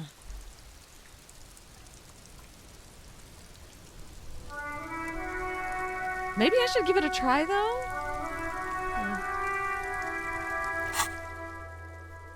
You know, maybe I should give it a try.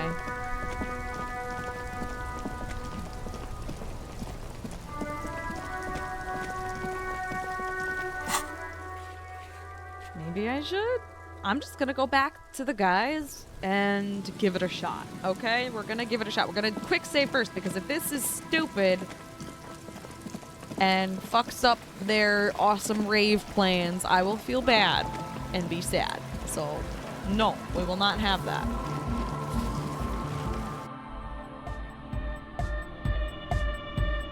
What's up? Hi again. So, how things going? Nah, Goodbye, never mind. officer. Goodbye. You The egghead. large-headed youth has closed his eyes, lost in the music.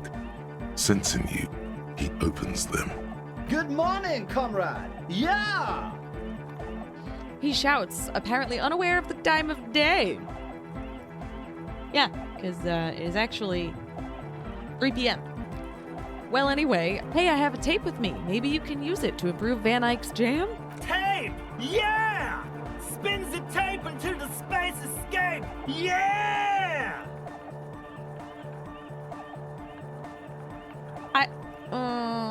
Bangin' Megamix? Hold on. How is that ever gonna help? It's not a Megamix. Wait. What the fuck?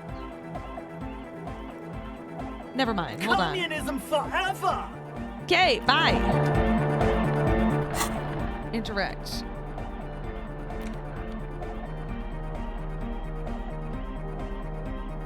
The porter reel is just what you needed. The reels attach to the apparatus with a satisfying click. The tape is routed behind the magnetic reader. Oh. Play it? Not so fast. Somewhere between the GRIH and La Cycle, the good lieutenant steps out of his cleaner.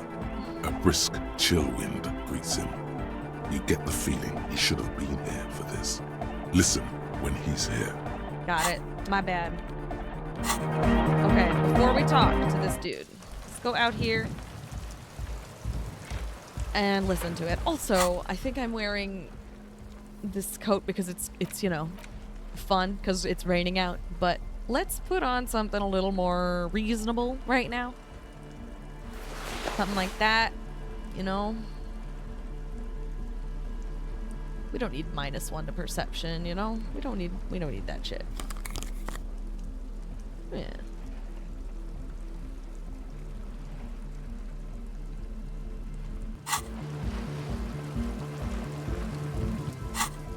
Interact. Let's do it. The porter reel is just what you needed. The reels attach. You push. Command set. This isn't Revachon. This is a fucking village. I can almost see the elephants. Yeah. The harbor. That's the son of a Kvalson crane. When this shit is done, I'm gonna tear that. Gonna run a room, Cordy. A real nice one. I'll fucking do them all in. Rape that disco cunt on the counter. You know, the dance whore upstairs. Never did get that taste out of my mouth. The lieutenant presses the button marked Arrête on your porterille. The tape stops spinning. Okay, what I now? think we've got a few more questions for class here, don't you? Duh. Okay. That was a useless interaction right now because I don't know how it would be possible that that tape would help in any way with Hello again. the raving thing. Oh. Ooh, ooh. Your associates tried to use me to set up a drug lab. I'm guessing you knew about this plan. I did, and I'm sorry. For what it's worth, which isn't much. He doesn't appear surprised. This is why I didn't go into the tent. Typical delinquency. The lieutenant looks at the ocean, squinting his eyes. You don't get to choose your posse, they choose you. Mine are idiots, but they're mine. I tried to talk Andre out of it.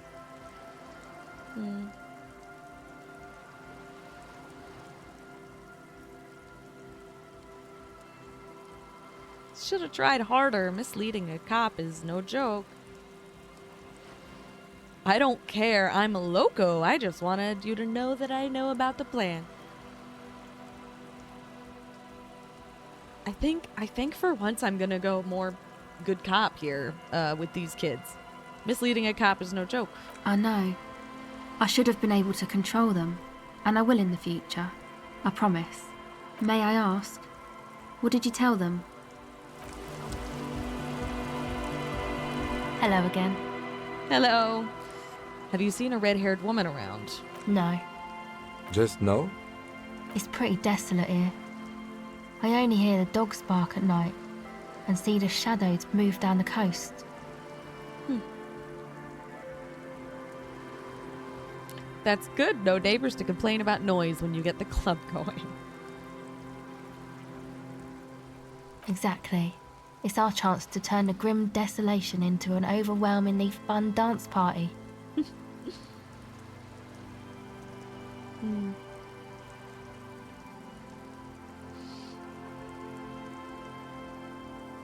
I guess that's it for now.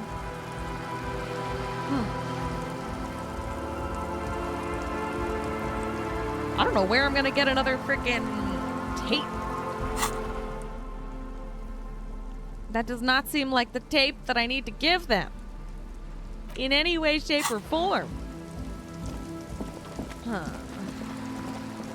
There must be like, I don't know. Some kind of,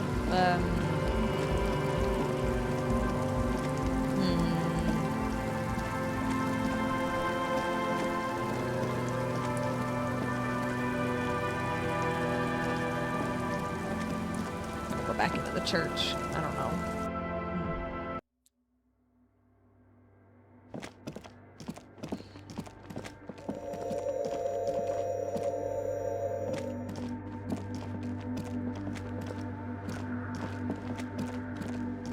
Just walking around. I don't really know what I should be doing. So we are walking around.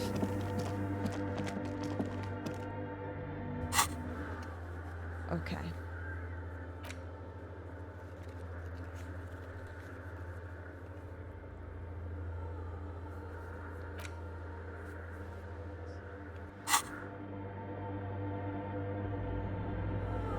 Fucking ice cream maker, man.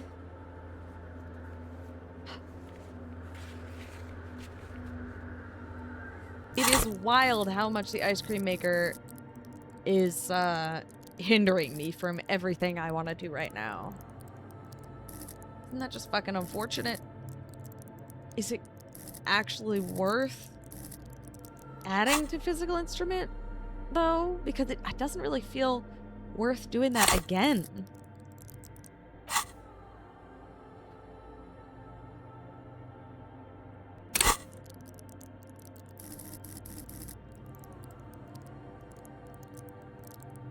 At the same time, I think I need it.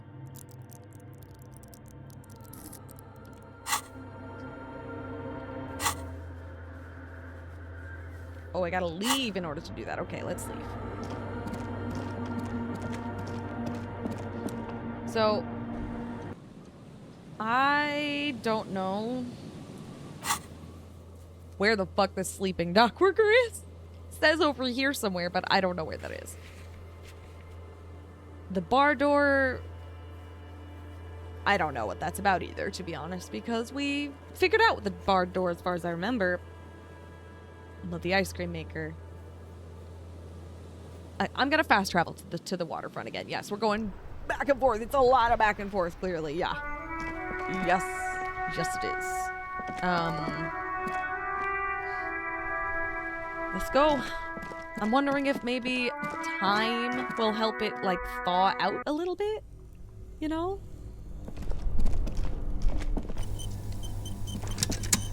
Let's see. This orange machine is dead still.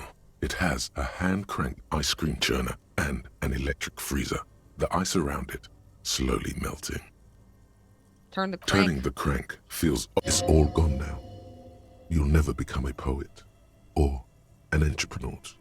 What better to assuage the creeping sense of failure than some frozen fat and sugar? We've got this in our hands. That's great. I don't think we'll need 2 tools for this, but, you know, just to be, like, super duper safe, I think we're gonna do it. And I feel really stupid about it, but I'm gonna do it. Let's put on, well, yeah, better clothes for this. Physical instrument. Sure. Tank top.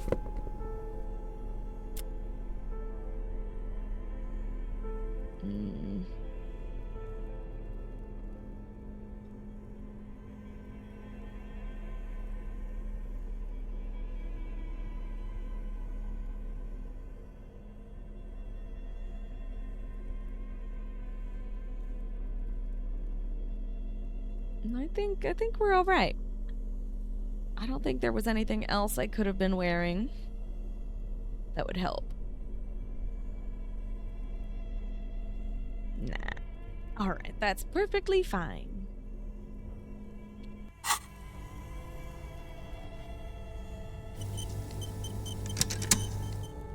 This orange machine is not dead yet. still. I lied. Whoop.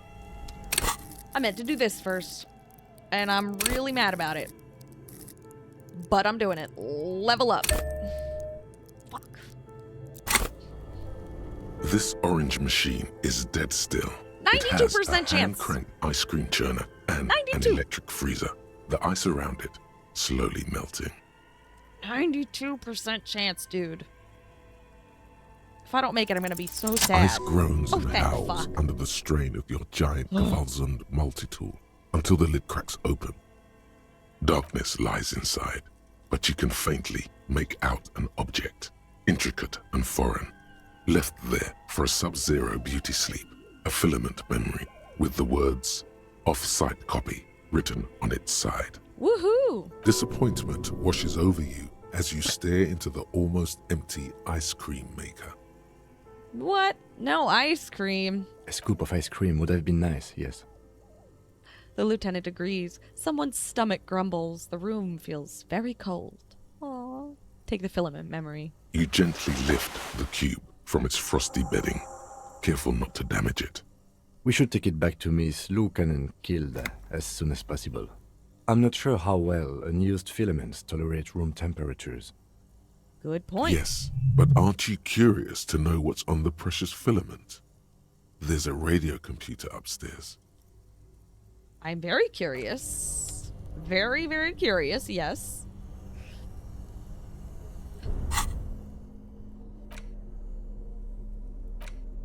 The cube-like crisscross of filaments feels oddly fragile in your hand. Its intricate structure, still cold to the touch. Silver tape on the side reads "Offsite copy." This filament contains information that can be read using a radio computer. Yeah, fuck. But should I?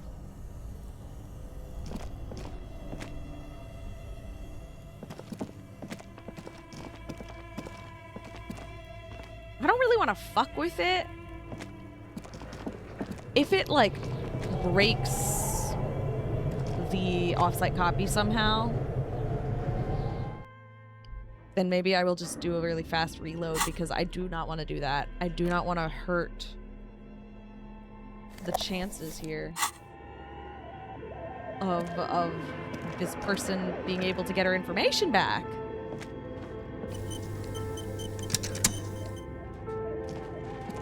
Tiles on the cube are still smoldering, casting the framework in a soft glow. Like a smooth draw, the filament slides into place. On the keyboard, the play key starts blinking. Press play. The speaker comes to life. Static seeps through the machine's planar magnetic driver. An old lady greets you. Her voice sounds 100 years old. Good afternoon. Fortress accident en rue de Saint-Ghislaine. This is East Insulindian Repeater Station 1. Please repeat. Is this the offsite copy? Indeed. I might have a password for the offsite copy. Good. Please repeat the password. Afterlife death? No, that's not it. Okay. What does she mean? That's not it. What's the password then? Okay, I don't know the password. Never mind then. Received. I will register this. Don't worry. Passwords have a way of turning up sooner or later. Fortress accident. That's all for now. Thank you, and goodbye. The old lady's voice disappears along with the Tiles static. on the cube are still smoldering. The filament slides out of its glowing nest. Leave. All right. Well then. Why don't we get the heck out of here, huh? Because...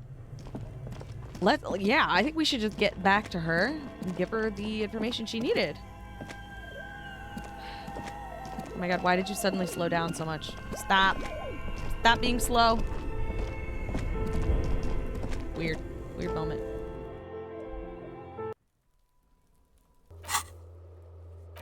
Okay.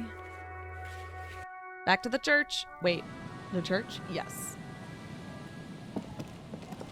In the church, not away from the church. Thank you. Got something good for you. What's up, lady? Yes, what is it?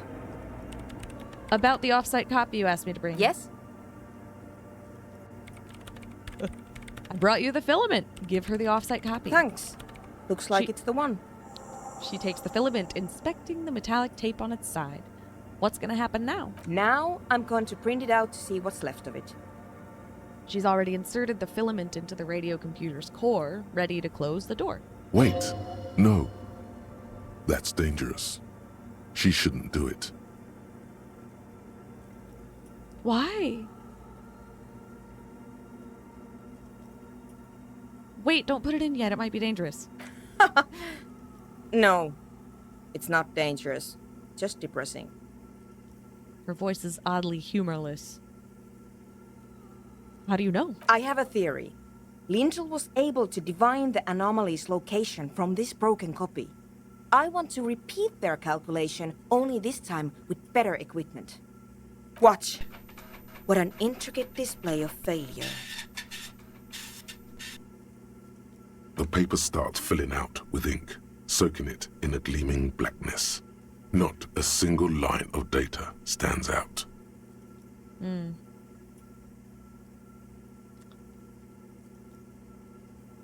Play it cool, I guess. Now what? Sorna doesn't reply, her hands running over the printout.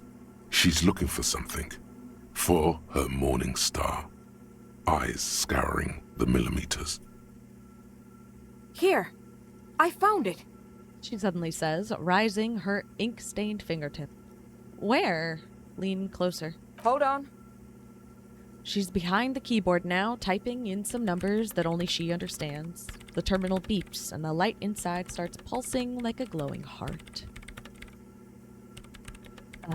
Can I do anything? Shh. Just give me a second. I'm almost... She clocks up her typing speed. I've never witnessed a programmer work before.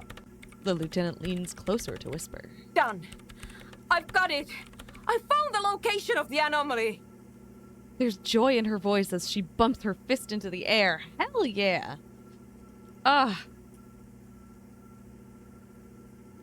You did it. You found the coordinates? Oh my god, congratulations. Let me first be surprised. Holy shit, you found the coordinates? I found the coordinates. She lets out a celebratory laugh. She's beaming. You can feel it in your heart. Great job. Oh my god, congratulations. Thank you. She yells back with a grin. So where is it? Where is your 2mm hole in the world? There, in the swallow. She points at the other end of the church where a group of water bowls forms a ritualistic arch. Think you can help me again? She tilts her head, eyes sparkling. Sure. I need you to go move those water bowls for me. I need to double check my calculations. Just walk over to the circle and follow my instructions. Move the third bowl 2 centimeters to the left, and the fourth bowl 5 centimeters to the right. This should do the trick. Sure, no problem. Thanks. Right, I'll leave you in peace.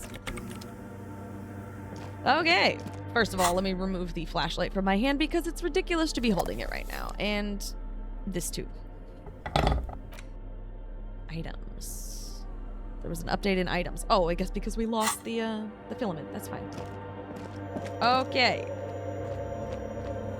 She wants me to move. Okay, what? Hold on. Move the water bowls to the right position and report back. Okay. It's awfully silent again, as if someone turned off the entire world outside those walls. Water inside the bowls stands still. Measurements have been marked down around the bowls, each chalk-drawn line representing a centimeter on the floor.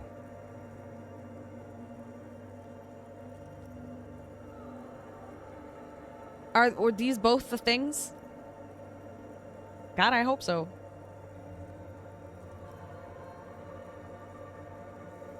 It moves like a ghost without creating a single trace of sound.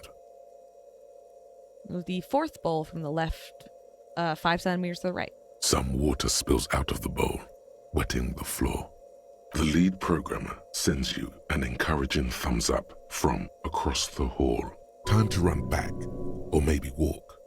This is a sacred place, after all. Yeah. I guess we could walk because it's sacred. Sure. Whatever. Hey, we did it. Yes, what is it? She doesn't look up from the keyboard. Thanks, lady. I moved the water bowls to the right position, just like you asked. What's next? Great. Everything should be aligned now. She stops, biting into her chaplet. Miss Know-It-All is hesitating. What's wrong? Yeah, nothing. Now the only thing left to do is to unmute the headphones. Says she snapped out of the lull. What is wrong? I'm so curious. Okay. Unmute the headphones? If we got the location right, we should then be able to hear whatever sound this anomaly makes. Wait, why did you have your headphones on mute in the first place? Honestly, I'm a little scared. Oh, she's avoiding your gaze. Isn't it just gonna be silence, nothing else? I don't know. That's what I'm scared of. I don't know. It could be anything. I mean, what sound does the nothing make? How can you even listen to something that doesn't exist? She turns to face you, the mainframe throwing shadows on her chin. What if silence is only what surrounds it, but the swallow itself is... She grows silent, her face very pale in the cold light of electricity. What? I don't know. I'm just scared. Maybe it's going to be something terrifying. Maybe it's going to tear the world apart.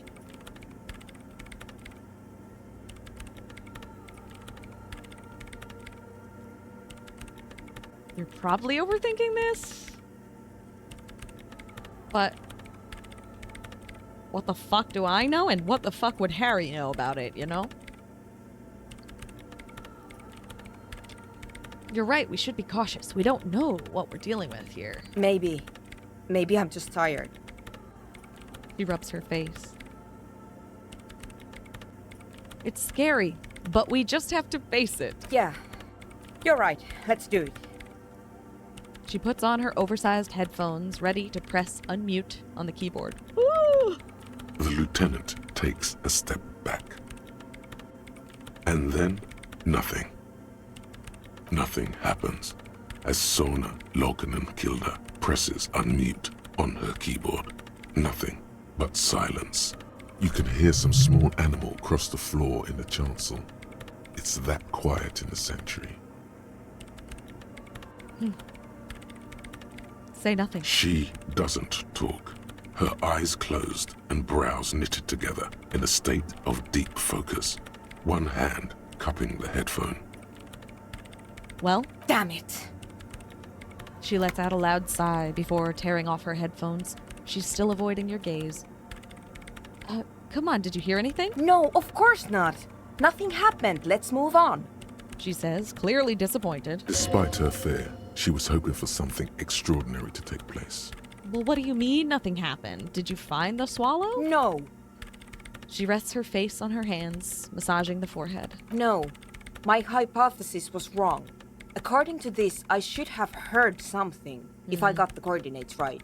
Like I said, silence is only what surrounds it. But this is just another failure. Silence sounds like silence. That's all it is. She raises her head, staring at all the machines that litter the church, cables coiling up on the floor like pests. You can try on the headphones. See if you can hear anything. But don't get your hopes up. Okay. Silence is silence? You're sure there's more to it? Ooh, perception? I'd love to, but first let me leave. Because we have some stuff that can help us with perception for sure.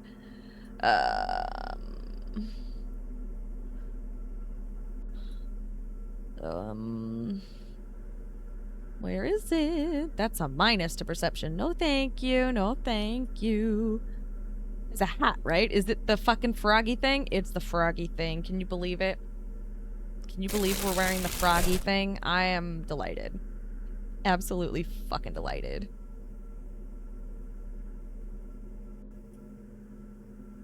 None of my jackets help with, perception, huh? Nope. That's fine. Okay. Yes, what is it? A white check, thankfully, but, I'm gonna put on those headphones. I like that there's a +1 for helping Egghead with his jam. Amazing. Everything disappears. You are draped in silence like a drowning man staring into his puny little headspace. And then the pressure changes. What does it mean? It feels like flying on an aerostatic, or when your ears pop, or like a subtle difference in the atmosphere, a weather change hanging in the air. What if the sound you're looking for is too low for you to hear it? Suna, take off the headphones. What if we just need a better sound system? A better sound system? Alright, but where would we get one? Suddenly, a rhythmic beat permeates the walls, causing a small patch of decorative stucco to crumble onto the wooden floor. They should really allocate some renovation funds to this place. Murmurs the lieutenant, inspecting the damage done to the arabesques. No. What they really should do is shut down the disco men for disturbing neighborhood peace. Yeah, but they could help with the speakers. You mean the speed freaks? She closes her eyes as more dance music invades the holy silence of the sanctuary. Of course. The speed freaks. They have a fantastic sound system. And you think they would help me? They would if you wouldn't mind them moving in with you. I guess I could live through a week or two of peaceful coexistence. Lovely. Brilliant negotiating there, detective. As always. Great, I'll go talk to them then. Sure. Let me know how it goes. Thanks, officer. You're welcome, Suna. I'll let you work in peace now. Bye. That was exciting. Let's go back to talking to the ravers. Oh my god. Those fucking kids. They're gonna be very stoked, I'm sure.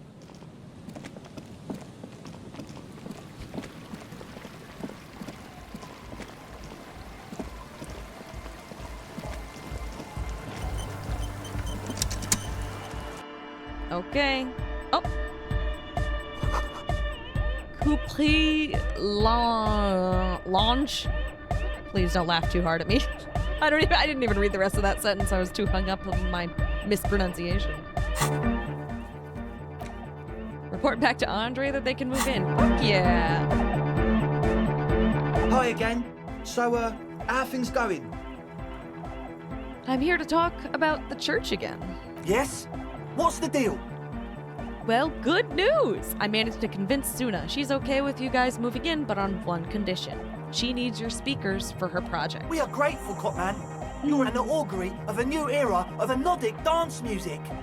The Speed Freak smiles, happier than he's ever been before. You're going to have to share space for a couple of weeks until she gets her research finished. That's fine. We can manage. He grins excitedly. And you're still sure about keeping our little side business, right?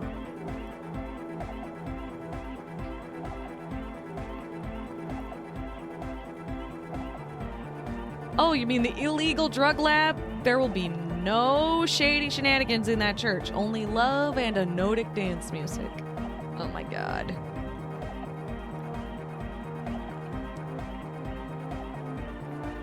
I don't want to make them sad, but I'm gonna do it. Only love and Nordic dance music in that place, man. I hope you're okay with that. Fine. We can make do. It's going to take us a bit to move our stuff inside. A couple of hours, maybe. Come check back later. Let's get moving. Andre waves to the other Speed Freaks. Let's get moving. Leave the tent. Oh, hey. What's up? Now we're just out here. All right, then. Huh. You can't even walk in that space where the tent was. Oh, and she left, too. Let's go back to the fucking church, then. Oh, I like seeing a bird over there. We'll go back to the church, then, and see how things are going. Because now I'm a little nervous. Because I still didn't get to talk to Egghead about the sound system thing, you know? Fuck.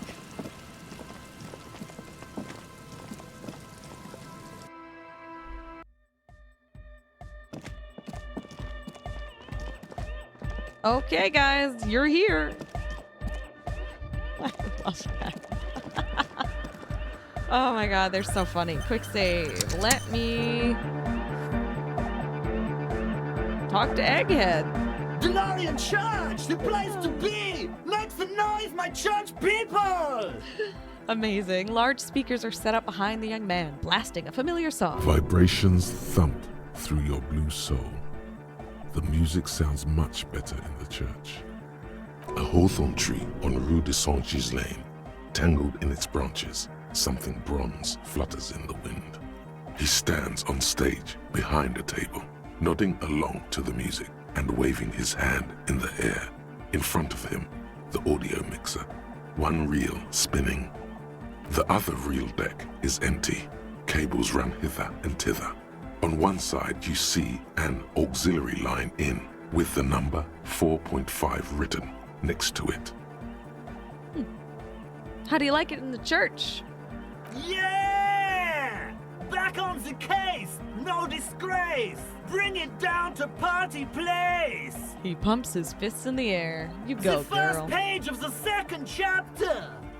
His voice echoes all around the grand hall. All right, goodbye, Egghead. That was amazing. Okay, then. Let me talk to her again.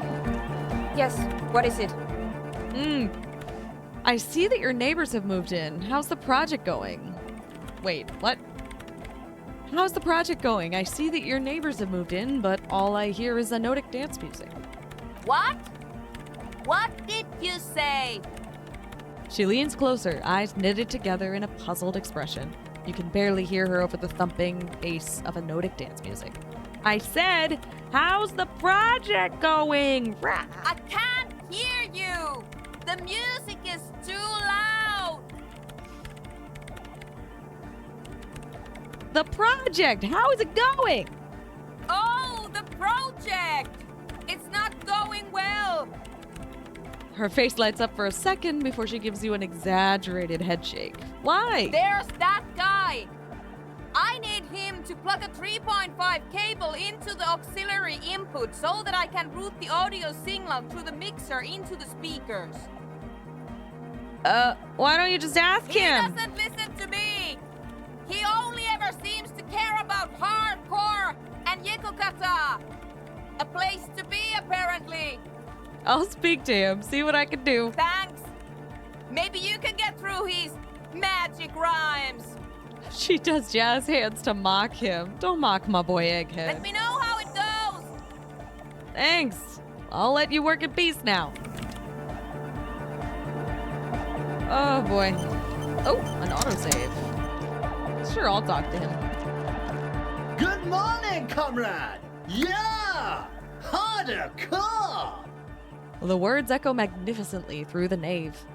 Egg, can you please route Suna's signal through your speakers? To the Mega! Yeah! I can route it through auxiliary! What kind of a cable does she use? 3.5 or 4.5? 3.5, no doubt about it. It's on the ground. Point at it. Oh, she uses 3.5. Yeah. The auxiliary lining is 4.5 millimeter. These two don't mix. Oh. Oh no. We're going to be in this church forever. The lieutenant closes his eyes. Don't worry. I have an adapter for it right here. Oh. He searches for the cable on the ground and picks it up, looking at the jack. Hang on. This is a 4.5. Oh. We're all good people. With a grin, he sticks the plug into the auxiliary line and you hear a satisfying click. Oh, thank God. Adapters noticeably degrade the sound quality. Great! Someone got through to him! Okay, let's get it all set up.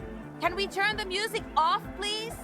Egg, the music? Everybody! Everybody! Don't panic! I'm going to turn off the on-off for just a sec. For a special scheduled event. The young man shouts as he clicks a switch on the mixer. The on-off will be back, but we're doing something else for one moment. All right, go tell her that Egghead is ready to rave to her tunes, and then I'll turn off the music. Okay, goodbye, Egghead. My goodness. Hey. Yes, what is it? All right, I talked to Egghead. He plugged in the cable. You can now unmute your speakers. Okay, but think you can ask him to turn the volume down a bit? Just in case. She seems hesitant, her eyes still fixed on Egghead. Maximum! Shouts Egghead, a great smile still adorning his face, larger than a red dwarf star. What a magnificent image! Maximum is the only way! Maximum! I know it is, but could you please turn it down just this instance? Just this one time? Maximum is not the only way, okay? Pump it to the brick! Pump it to the hard master! There's no other way! Glue style! Glue style? Okay, there literally is no other way. The mixing desk is glued to maximum. Oh, goodness. See? He pumps it to the hard master. It's hopeless. Oh, she turns to face you, ready to give up.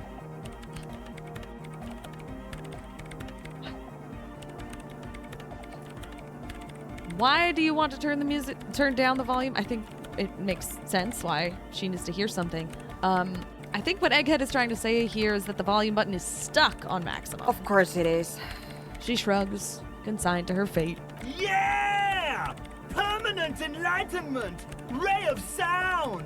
Never mind then. Let's get on with our project. I'm going to unmute the speakers on a count of 5. Everyone ready? She looks around the church. Egghead pumps his hand up in the air, waiting for the beat to drop. Born ready. Says Andre. Ready. Yells Noid. I'm ready if you two are detectives. The lieutenant nods stoically. Suddenly, your palms are sweaty. The church seems cold and large, somehow. There's tightness in your chest. Anxiety. Hold on for a moment. What? Never mind, let's do this. I'm ready. Woohoo. 5, 4. Oh, why am I so nervous? 3, 2, 1. Mute disengaged. She lifts her hand from the keyboard. Complete silence fills the room. No wind outside, no waves, no floorboards creaking. Total, continuous silence. This is unnatural. The woman looks around. In the silence, you see dust move on the floorboards. The driver of the speaker vibrates in the air and then stops. Plasterwork begins to crumble down the walls. In the silence, a low hum starts creeping up your spine. Whoa. It's a song inside you, not in the speakers, not in the room. A great bass sigh in the basement of your mind. Slowly, it builds until the air around you starts to vibrate. Looks like they're feeling it too. Holy shit. It's out there now, in the world, made manifest. It will devour everything. The floorboards, the glass, the streets and the people. Nothing will remain. Guys, what's going on? I don't know. There's alarm in the man's voice as he steps back to scan the surroundings. A slight rattle like crystal clattering in the cupboards fills the air, joining the chorus. It's getting louder, says Noid, his eyes riveted on the strange circle of water basins. In the basins, the water looks like it's boiling. Holy shit. Hosiana! Mother of Mega! You hear Egghead yell, then something else, but his voice is growing faint. In his mind, a tidal wave approaching from afar, swallowing entire coastlines on its way. Salvation. He's peaking, the worst high he's ever been on. Hey, what's that weird rattling sound? The beauty and the beat! The future of dance!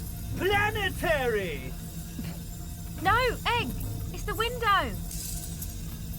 The glass shards around Dolores Day's vacant heart appear to be vibrating from the sound. It almost looks as if she's alive. That's freaky. In the corner of your eye, the lieutenant steps aside, cautiously, his eyes searching for a possible evacuation route. Fuck. The window is going to come down! No, the roof! Oh shit! She looks up. A screech fills the air, a scream of wood and nails. The pillars of the church twist and creak above and around you. Oh, God! Cracks appear on the stained glass window. Cracks run up the wooden pillars in the dark. Come down to us! Love! Below it, all the bass grows, like the jaws of a giant compressor gnawing on metal and wood. It does not sound benevolent at all. That's it. I'm muting it. She reaches for the keyboard. It does not sound benevolent. Yeah, if she wants to mute it, she should. Yeah, we should stop, Suna. Mute it. Shit! It doesn't stop. A seal? Have you? Holy shit! The woman is furiously pressing down on her keyboard, but the sound doesn't stop. Yes, I've turned it off. She yells, holding the contact mic in her hand. Andre, pull the compressor! The place is gonna come down! Fuck! I can't shut it up! The signal's passed! It's not in here! Fuck! It's... He's frantically smashing buttons. This is it. A great roar. The vault of the roof twists above you. Glass shatters somewhere near the door. It's coming down. Oh my god! Oh my god.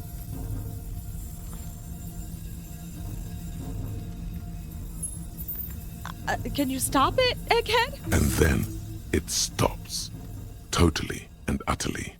As if there never was a sound. Only your ears still ring from the shock. Everybody is staring at Egghead, holding a dangling cable in his hand. A black 3-pin connector. Egg. I pulled the plug. It was getting too hardcore. He says calmly. You did good, Egg. Most of the place seems to be intact. Fucking hell. Programmer lady, tell me you were recording that. Andre breathes a sigh of relief and inspects the window. 4 years. 22 people. Millions of reals. All that time? This is what we were up against. Just erased it. Suliswolf isn't gonna believe this. Her lip trembles. Yeah, but did you record it though? It was dope. I think we can use it. Yes, Andre. I recorded Oh my God. it. Damn, I need to send some letters now. She composes herself, wipes the dust off her sweater, and rests her hands on the keyboard. Thank you all for doing this. Eggman, you too. And you, officer. I don't know what we've discovered, but I know what it sounds like now. That's a start. That was pretty crazy. Kim, did you hear that? It was very hard not to. I think you're right. There is something going on here. And you need to be very careful with it. I promise, officer.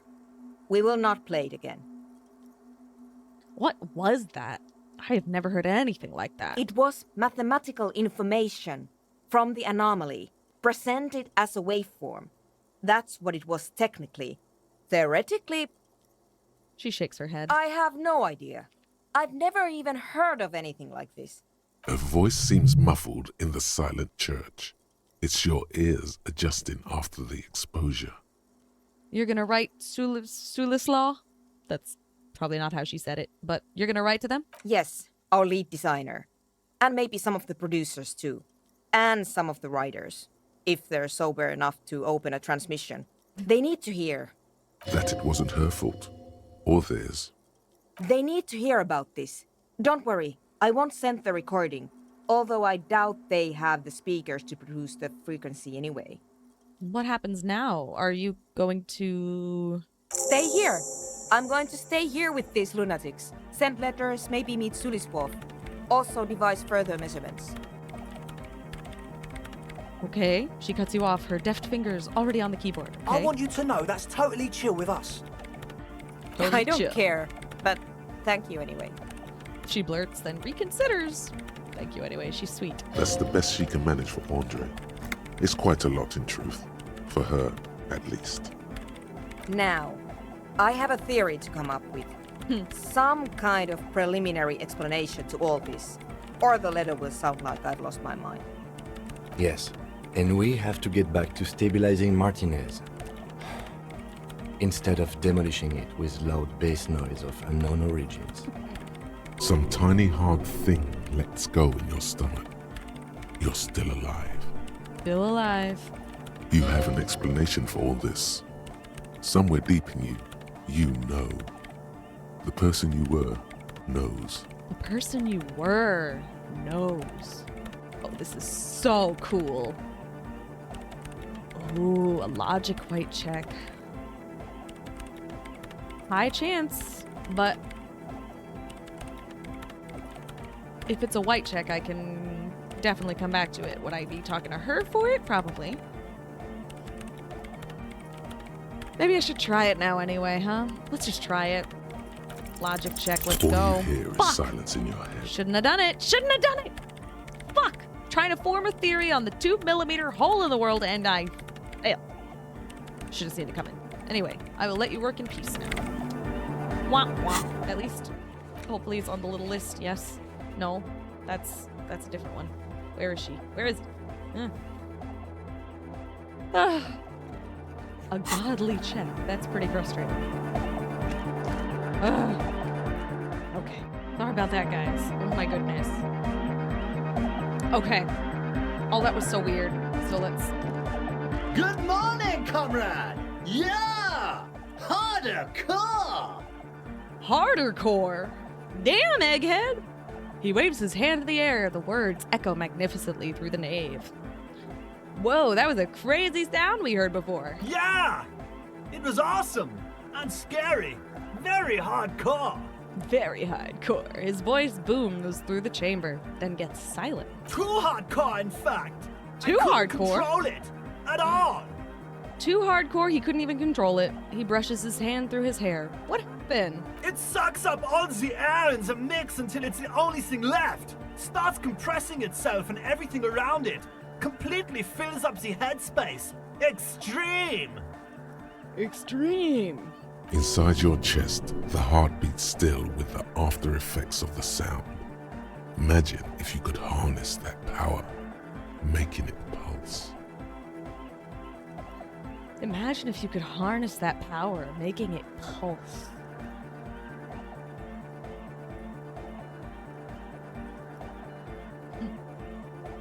The horn of the apocalypse. It draweth near. We haven't really been leaning apocalyptic cop, have we? I know that was a whole type of cop we could lean into being, but we haven't been leaning into that so much, I think. Is there anything we could do about it? Oh! I don't know. Maybe someone can do something with this. I imagine this is the sounds that the future could make. This is the sound that the future could make. His mind is seemingly flipping through all the options. Sounds like the future could be even more hardcore than I ever imagined. Yeah! Yeah! Goodbye again. Who conquers the floor? That was then. This is chapter 4. I have no idea what that's supposed to mean. Let's talk to these folks You again. got Like us in, Noid, cop. yeah. I can't believe you got us in. He looks around the hall, examining the carpentry. With wonder in his sharp eyes. Oh, he likes carpentry. Between you and me, oh. I don't know if you've noticed this about me. I'm a little suspicious of authority. But you really came through for the hardcore underground. Yes, you really came through for the hardcore underground. How come? He spreads his arms, looking around at the speed freaks setting up their shop. I don't know, Kim. Because... Andre is busy cutting some slightly less lame, but still quite ungainly shapes on the church floor, sweating profusely. Oh boy. Estelle using her contact mic to listen to a tree underwater. She's using her contact mic to listen to a tree underwater? What does that even mean? Are you just trying to tell us they're on drugs? Because, okay. I get it. The one with the large head is blasting the dance track on repeat, while the stained glass window behind him is rattling from the bass. Oof.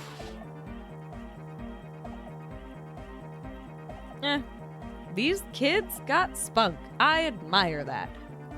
Also true, though. Better here than in that tent. It wasn't safe. That is true. Although, to be fair, the minute we got them in here, the whole building almost collapsed on them, so I don't know about safe being a good reason. These kids got spunk, and I admire that. That is the truth. These kids, they won me over real fast. Whatever. I admire them. Okay. The lieutenant keeps it laconic. I bet he really hated that. I'm sorry, Kim. Don't hate me. What he means is, you can't possibly have handed them this real estate for such a flimsy reason.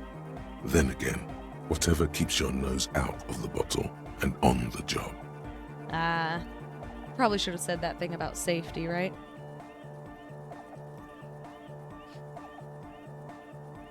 Noid, what do you think about the church? It's a miracle of carpentry. Dead bodies carved into total shapes. Now it can be something more. He rubs his hands together. How old do you think this church is? Over 300 years? That's right. The first settlers built it, plus 6 more like it, on the coast here. Was one of the first things they did. Must have been really scared of something, but I understand. Alone on an uninhabited archipelago, forced to face themselves and nature. Pre-industrial quantities of solitude, the sea, perhaps something more fundamental. He means something paranatural. He must... I would want to build a safe place for myself and my own as well. His voice echoes in the wooden cavern of the church. Something more fundamental? You mean the sound anomaly? Maybe. Maybe they were unable to face the nature of the world, perishing. He looks up under the rafters. You're a thoughtful kid, Noid. Huh. What style is this church built in? A cop who's into building critique. Sure. Okay then. This is folk DeLoreanism. Lawmongerer. It's a subset of early DeLorean architecture. Okay. And what is DeLorean architecture like? Hell yeah, we're gonna have a random art conversation with him. Why not? He's a cool kid. Total. Everything between an ancient concrete cathedral and a glass cube is DeLoreanism. This is just an homespun version of it. Folksy stuff. Early mass production. They made thousands like this. Does that help you out? What would a DeLorean building even look like? Like that woman there. Right. Vertical, thin, white. A false image of grandeur. The source of the system is up there. You're at the bottom. They really dug that power vertical. Like to show off large and intricate structures. Arches, spires. Put you down with them. They were really into painting everything white too. Yep. Virginal shit, you know. Marriage shit. Virtue and tyranny. Oh goodness, marriage is shit, yeah. Or I could say, hey, marriage is great. Marriage is sacred. What if I don't say either of those things? This church isn't painted white as far as I can tell. Stands to reason it used to be white on the outside before the sea wind took all the paint off. He peeks out of a small window in the dark. Slowly, peeled by the wind, your skin crawls from the sensation as you look around. Wait, what did you mean by dead bodies? Dead bodies of perennial plants. Oh. Sigma functions have left this place. It's a good thing we came along. The spiritual collapse has been total. Spiritual collapse? I saw some piglets suckling their dead mother. Have you heard this one, cop man? After a short while, they shuddered and went away. They had sensed that she could no longer see them and that she wasn't like them anymore. What they loved in their mother weren't her body, but whatever it was that made her body live. End of quote. This is an high-quality carcass. The power of anodic beats and hard bass is needed to reanimate it. First, where is that quote from? A Sarais man who lived a long time ago. An ancient hardcore brother. An ancient hardcore brother. Hell yeah. What you're saying is you're not a big fan of the Innocentic system, huh? What you're saying is religion has stopped being hardcore?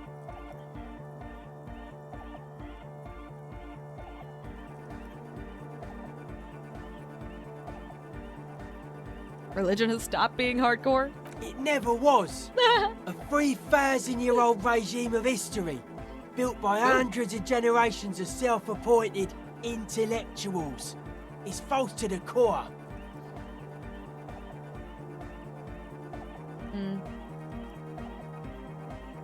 But you guys said the... Oh, I forgot how to pronounce that already.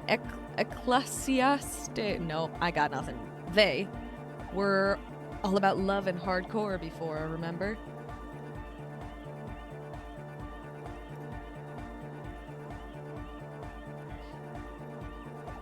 I only said unity. One word. Figures of authority always misquote you. Okay, Andre true. doesn't care about the Ecclesiastes. Ecclesiastes. He just wants the operation to run smoothly. And Egg is a demi-beast. You shouldn't listen to what people say. You should listen to what they are. Ooh, that's a good quote. You shouldn't listen to what people say. You should listen to what they are. And you propose that dance music will supplant this system. Anodic dance music. Regular dance music wasn't hard enough. And yes, I do. You know what this kind of stuff goes well with? I don't need to be a narc, thank you. Your pleasure response was more like, just wondering if he has any. No, no drugs for us, thank you so much. How do you like the glass work? Point to the stained glass window. Why we're talking about the church so much, I don't know, but he seems interested in it, so hell yeah. Point to that stained glass window. I don't. Fuck her giving me the evil eye. Oh, okay then. You wanted to get inside the church and now you don't like the stained glass window. That feels very accusatory, maybe not. That is her innocence, Dolores Day. Mind your words. Yeah, that's a little too, what is the word? Moral intern? For the version of Harry that we've been cultivating.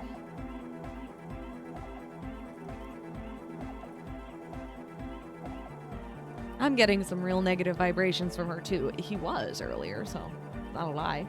No wonder. We have to get rid of it. Dismantle it. Can't dance with a giant mass murderer looking at ya. Not a good look for the club. Mellow, man, mellow. No one's a mass murderer. This is a house of love. Yells his friend. Mass murder on the floor! No mass murder on the floor, egghead. No mass murder. Thank you so much.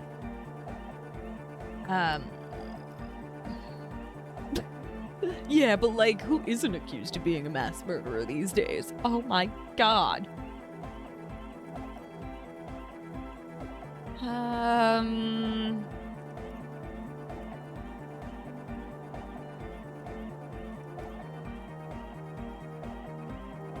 Would you say she was, you know, human? I like this question, Cop Man. She did not live the life of a human. She lived like someone who's playing a game. The life of an operator. That's not the life that humans live. She was adored. Humans aren't. I don't know about you, but they hate me. And they do not think I'm innocent or some shit like that. Yeah, they hate this too. Point to yourself. Well, they loved her. They put all their love in her and forgot all about the rest of us. Yeah, seems like they did. The young man lets go of the suspenders and they hit his chest with a slap.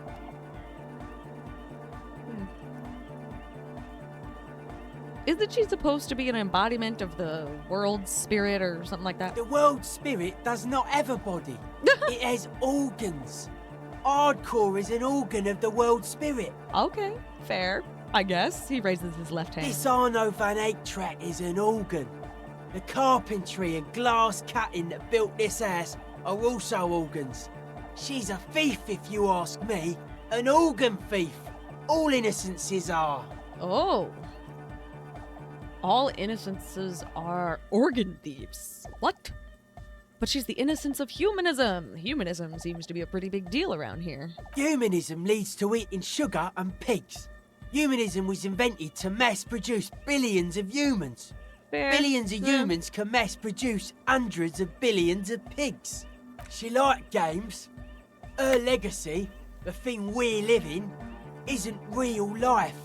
It's a strategy for some kind of victory against a long-dead opponent. But, yo, I'm only annoyed. What do I know? I do feel there's something terrifying about her. There is. She is a party repellent. A party repellent. Down before we can begin partying in here.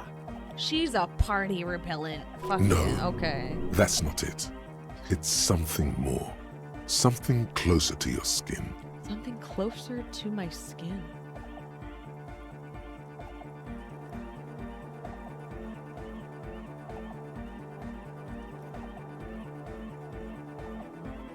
I don't know.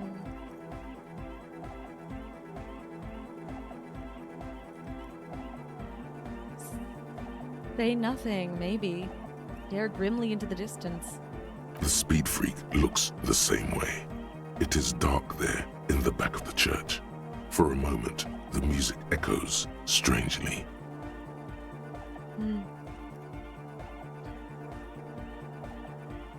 Yeah, I'm done talking about her. I don't want to think about her anymore. What a strange choice of words. Why? Caustic, overflowing with negativity. That can't be healthy. What's happening here? Uh-oh. Why do you keep coming back to this window? Oh, that sucks. That sucks, dude. We got a volition fail. No! I don't know. Well, you shouldn't.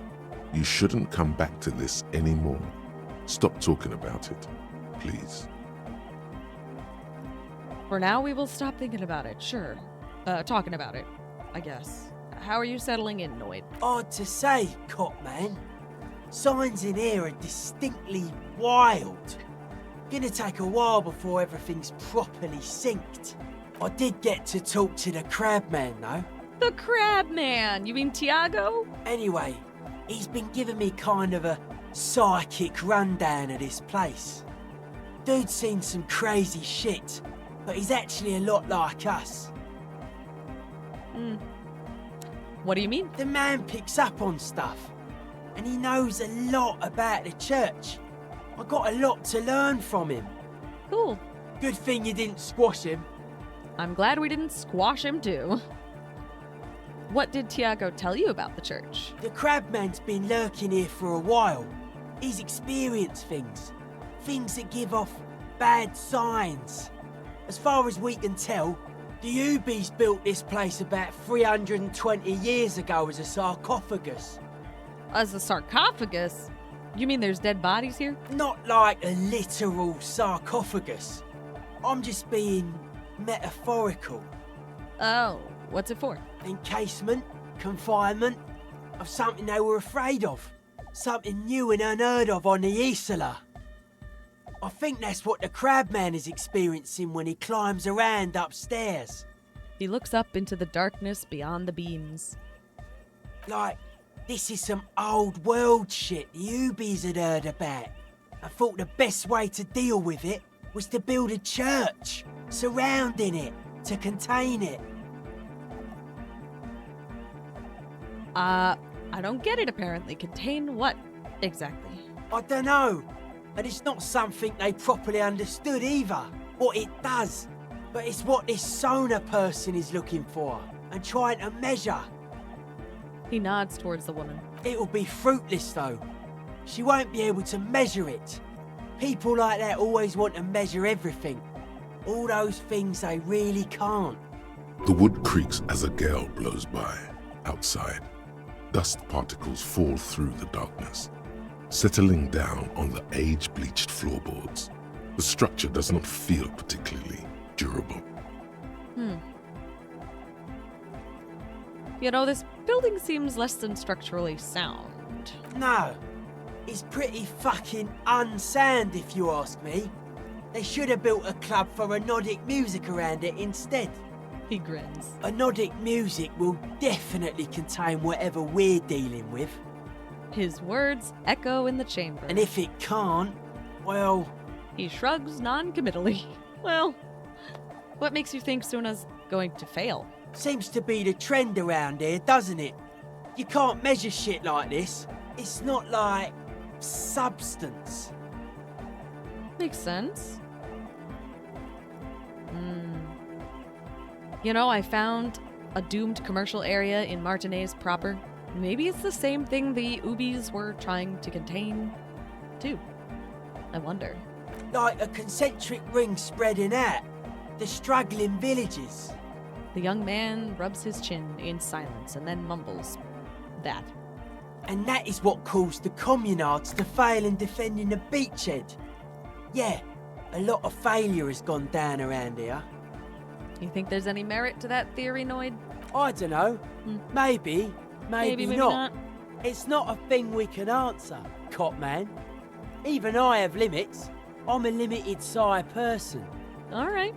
Well, if it's without a substance, then I guess there's nothing to worry about. Maybe you can figure things out, Cop Man. I think we got on a good level here. The signs are syncing up well.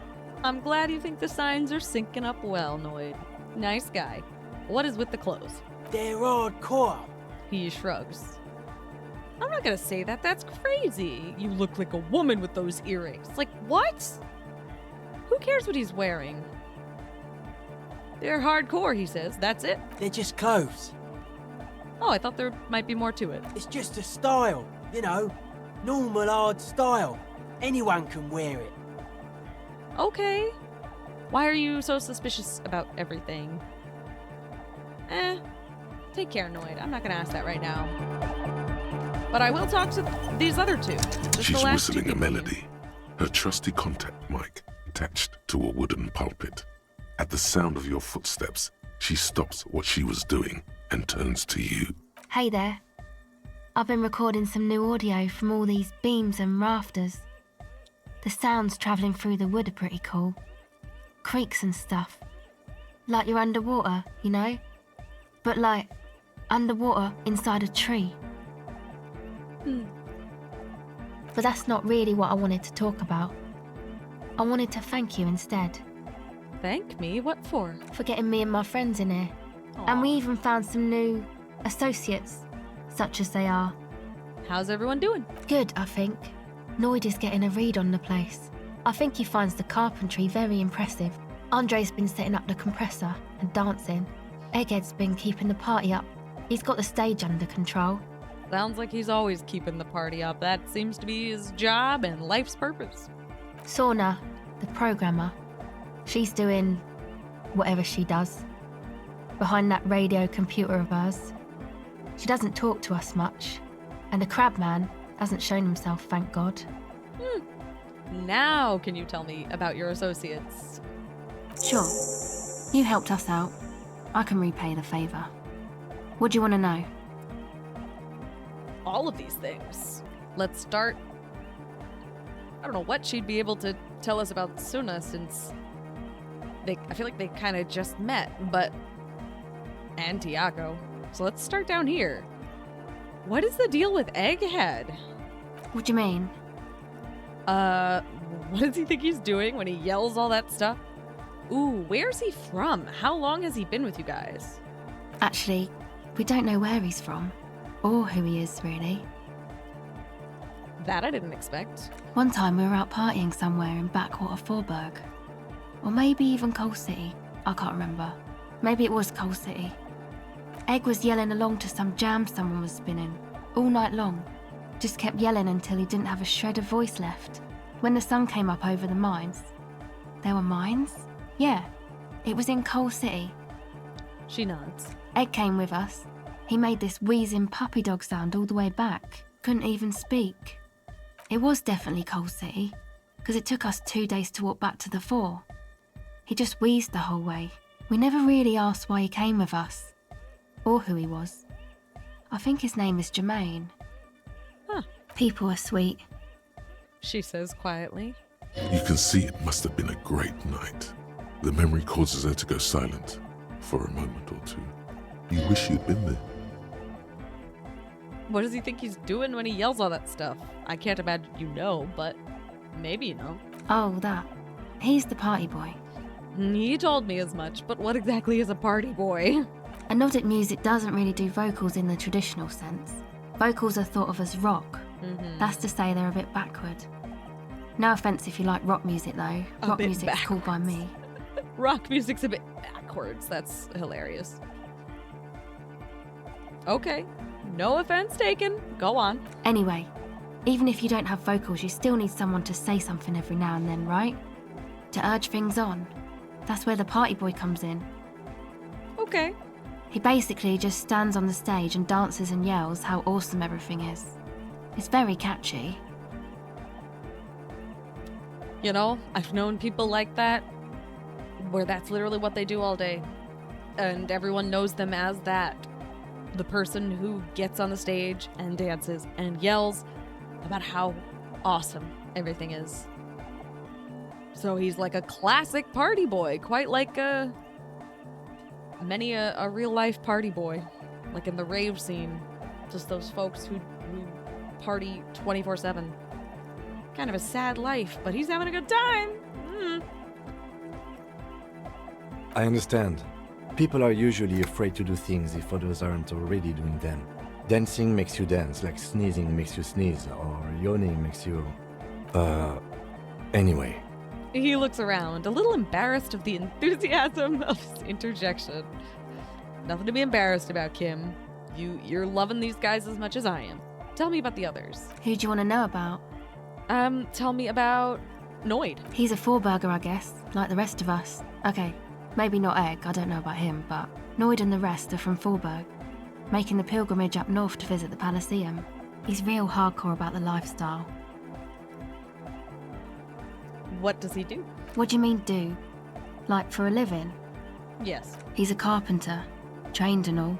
He's Cool. very good, he just doesn't have the mindset to work like that, in a shop somewhere. What kind of mindset is that? He abides by the hardcore, sir. You would have to ask him yourself. Okay, and you? Sir, I abide by the law. She gives you a switchblade smile. Uh-huh. A strange feeling. Every now and then, something feels off about the way she speaks. She doesn't change tone, but you feel as though there's more about her, and she lets on. What is this pilgrimage you were talking about? It's just something poor Forburg kids do every spring. To pass the time, we walk the entire length of Boogie Street, up to Jamrock, or as much as possible. Why wouldn't it be? I don't know, man. Have you been down Boogie Street? It's a little bewildering.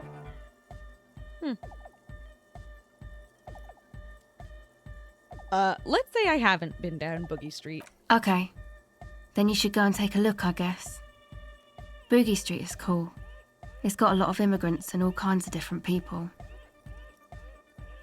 I might just do that if I make it there alive. Yeah.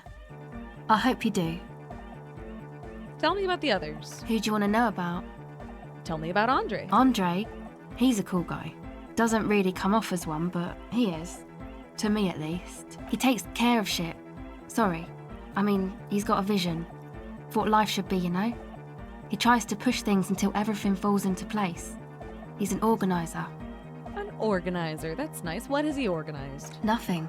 But then again, there's nothing to organise around here either. He really wants this church thing to work. Must have taken it as a sign when he found it abandoned like that. Said it was an augury. I don't know where he got that from. Andre's not super intelligent. She smiles. I've never seen him so psyched about anything though. And he's often psyched. Looks sort of desperate, like it's his last chance or something. Or maybe he was just high.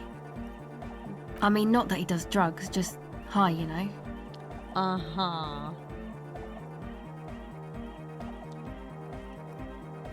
Hi, huh?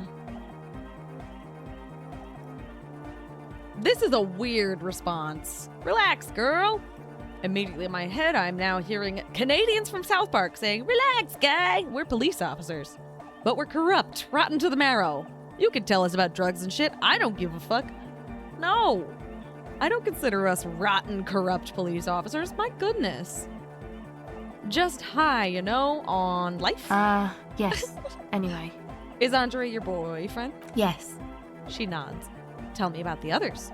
Who do you want to know about? Ooh. What? She doesn't know much about these two, but you know what? I might as well ask. But this just opened up, so okay. Actually, do tell me about yourself, please, do. Me? Again? Yes. Tell me about yourself. I told you, I'm a silver bird. There's that phrase again. Really reminds you of something. What does that mean? It means I don't answer questions about myself. There's more to you than you let on. What am I not seeing, huh? All right. She picks up the tape recorder and looks you in the eye. There is.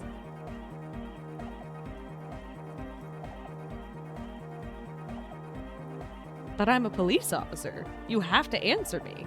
I mean, does she? She really doesn't. This has nothing to do with the case. Fair enough. Thank you.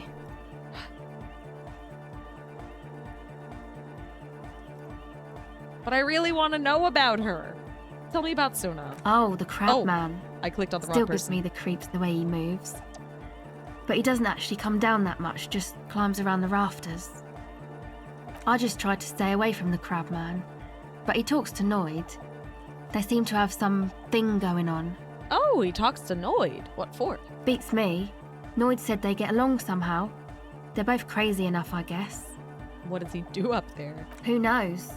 He doesn't really answer our questions, see? Not that it's easy to ask them. What are we supposed to do, yell up at the tower? Thanks. Now about the others. Who do you want to know about? Now tell me about Suna. Ah, she's a bit odd, I have to say. Doesn't talk much. I'm not really sure how to vibe with her, you know? Seems like she's not in a very good mood most of the time. But earlier today, she told me about Welkins. And she seemed oddly happy, like she had some idea with those little creatures. Some artistic idea. I didn't really listen, I was busy with my mic. Oh. Thank you. Some other questions. Sure. Oh! Wow! Actually, that's it for now? Wait, reaction speed. There is no fucking way. A 3% low chance, very low chance. Thank God it's a white check, but like... Actually, that's it for now. Hold on. We have a new point that we could put into something. Let me see. Reaction speed. I feel like I've got something or other that can help with that, but I don't remember what it is. Big surprise. -1 to reaction speed. No, thank you.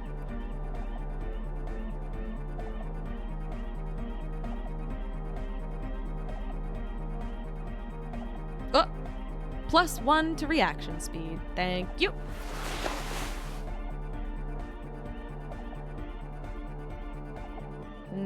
Is that the only thing that gives me anything to reaction speed? I think it might be. Yeah, that's it. And that is fine. Might as well give it a try. Welcome back.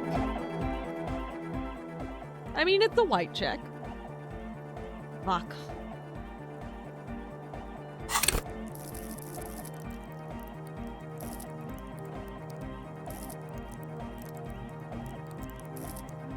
We're still gonna have a ridiculously low chance. Is it even worth it?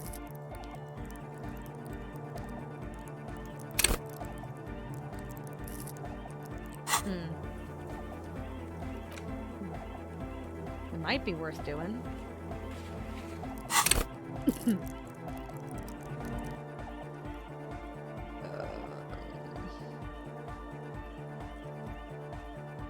Actually, that's it for now. Let me talk to Andre. Yeah, it's all set up, man. Can you already imagine 1,000 people in here? 10,000! He waves his hands in an unbelievably lame, non-hardcore manner. Ecstatic vibrations, totally transcendent. And I've finished setting up the new compressor too. He looks at the imposing black box in the corner that's churning out the sound. Now the only thing left to do is the name of the club. Will you do the honors, detective? What do you propose as the name, Andre? Oh, I can ask everybody, including Kim. What would you propose as the name, Andre? The name? Everything I managed to come up with sounds just wrong. He appears to mull it over, one hand idly touching his hair. Andre's overthinking it, says the girl with the microphone. Yes, you should do it, detective. It would be good for the signs. The speed freak with yellow beads around his neck is looking at you. Noid's right. You've helped us so much. It's the right thing to do. Acel, what would you suggest as the name? How about something simple, like the club? Too modern and too ironic. We don't want ironic. We want real. Real and true and beautiful. Like a morning after the rave. Andre shakes his spiky head. Oh, that's so weirdly sweet. We don't want to be ironic. We want real. Real and true and beautiful, like a morning after a rave. Beautiful. Egghead, you must have a lot of ideas, right? Yakukata! Yakukata! The place to be! The freak with the large head yells from the stage, waving his hand in the air. The place to be! Yeko Qatar, the zone of ecological catastrophe. That's too morbid, Egg. Got anything else? Hardcore! Hardcore to the mega! A witless, victorious smile adorns his face. Hardcore to the mega! No, it has to be bigger than hardcore. Yes, it has to be even bigger than hardcore to the mega. It has to be bigger than the scene. Wow, okay, Andre looks worried as he comes to this realization. Okay, Noid, give me your 2 cents on the issue. The Amnesia. The Amnesia. That's a cool name. Like the... I can't remember the name of the club, Amnesia. Amnesia! It's not amnesia, guys. It's not Amnesia. Luna, do you have an opinion on this? She's not gonna have an opinion on this. I don't. I didn't think so. Good. We have too many opinions anyway. Kim, how would you name the club? I wouldn't. I wouldn't build a club, and I wouldn't name it either. We're not making him happy by doing this club thing. Sorry, Kim. An underground place with no name? Sounds like something the Crabman would say. Uh-huh. We're not going with anything the Crabman would say. Why not? The Crabman has ideas, Estelle. Ideas from another level of consciousness. I don't care. I don't like the Crabman, and I don't like his ideas. His ideas are spooky. Next, please. I think I've come up with a name. Proceed. You have? Well, what's the name? Yo. Are you serious? Andre stops touching his hair. There is no way I'm not saying Disco Elysium. It's the name of the game. The name of the club is the name of the game. That's amazing. Disco Elysium. Like that DeLorean word for the world, you mean? Elysium. But Disco Elysium? Isn't it wacky? Disco's kind of gone, isn't it? Forgotten. The past is the future, but the future is dead. Well, you could replace disco with anodic, right? Anodic Elysium, maybe? That's a bit of a mouthful, it feels like. No, it's beautiful. Beautiful and brave. Like we want it to be. Aww. And short. And memorable. It's settled then. Everyone welcome to Disco Elysium. Wonderful. A light beam washes over the dance floor, bathing it in violet blue. Andre breaks into frenzied dance-like motion to celebrate the name. Someone turns up the beat. Someone turns up the beat. Was it Egghead? You should go with the flow. Join in on the experience. Start tapping your It foot. feels good. It feels right. But what is this? What is this thing that Andre is doing with his limbs? Observe his movement. What are you doing, Andre? I'm dancing. He performs yet another strange pattern of moves, but it doesn't look very cool or modern. Honestly, it looks kind of lame.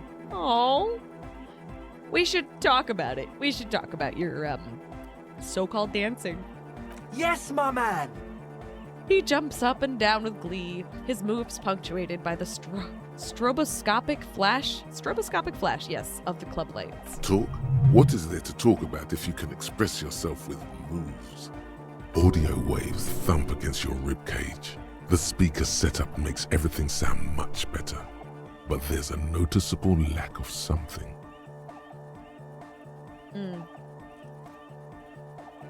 I've been meaning to ask you, what's with the hair? It's to express my individuality. Is that a bald spot? It's hard to tell for sure, with the fused together spikes, but it looks like he's balding. Fair enough. Maybe it was a bad ignore idea. it. No. Anyway. You look good, dude. That's it for now. He looks fine. It's a white check, right? Okay, I'm leaving for Goodbye, now. officer. Goodbye. I need to make sure I've got some savoir-faire going on because, excuse me, I want to dance. I'm going to take my boy onto that dance floor and we're going to have a little boogie. I think that's a good plan. Yes, I do. Oh my goodness.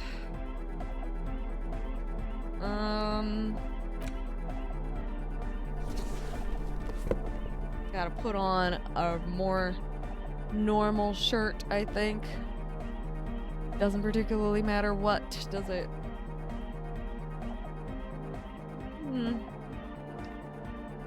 Put on a more danceable outfit, I guess, huh? Sure. You look absurd, my man. Absolutely fucking absurd. But I love it! He looks absurd! Did I not put a shirt back on him? I did not put a shirt back on him. Sure, here you go, man.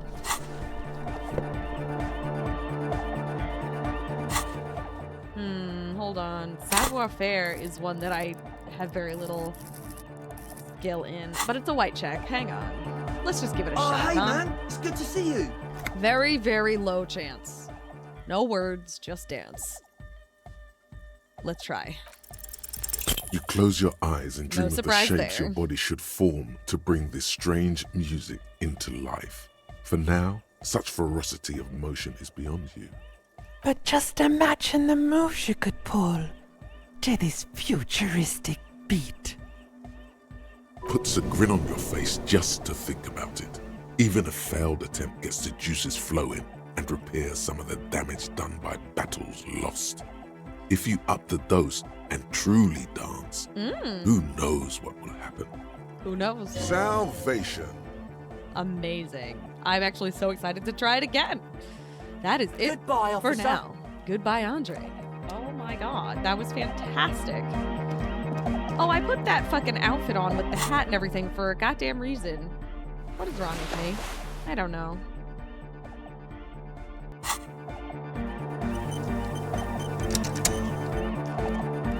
We failed at dancing, and we will probably fail at this, but I'm gonna give it a shot. Catch the silver bird. The silver bird has Fail. already flown away. I will catch it later. I'll catch it later. Okay, that's it for now. And you know what? After all of this does suddenly feel like a pretty decent stopping point for the day. So I will leave it here. And until next time, wow, everybody is talking right now. But until next time, thank you so much for hanging out with me today. If you've enjoyed our time together, please consider doing the YouTube thing. Liking, commenting, subscribing, hyping, whatever you feel like doing. It would really help me out. I love and appreciate you so much. Please be kind to yourself. Take care of yourself. Take extra good care of your animals and human children too, please. And stay soft. Because the world is definitely hard enough already. And I will see you next time. Bye-bye.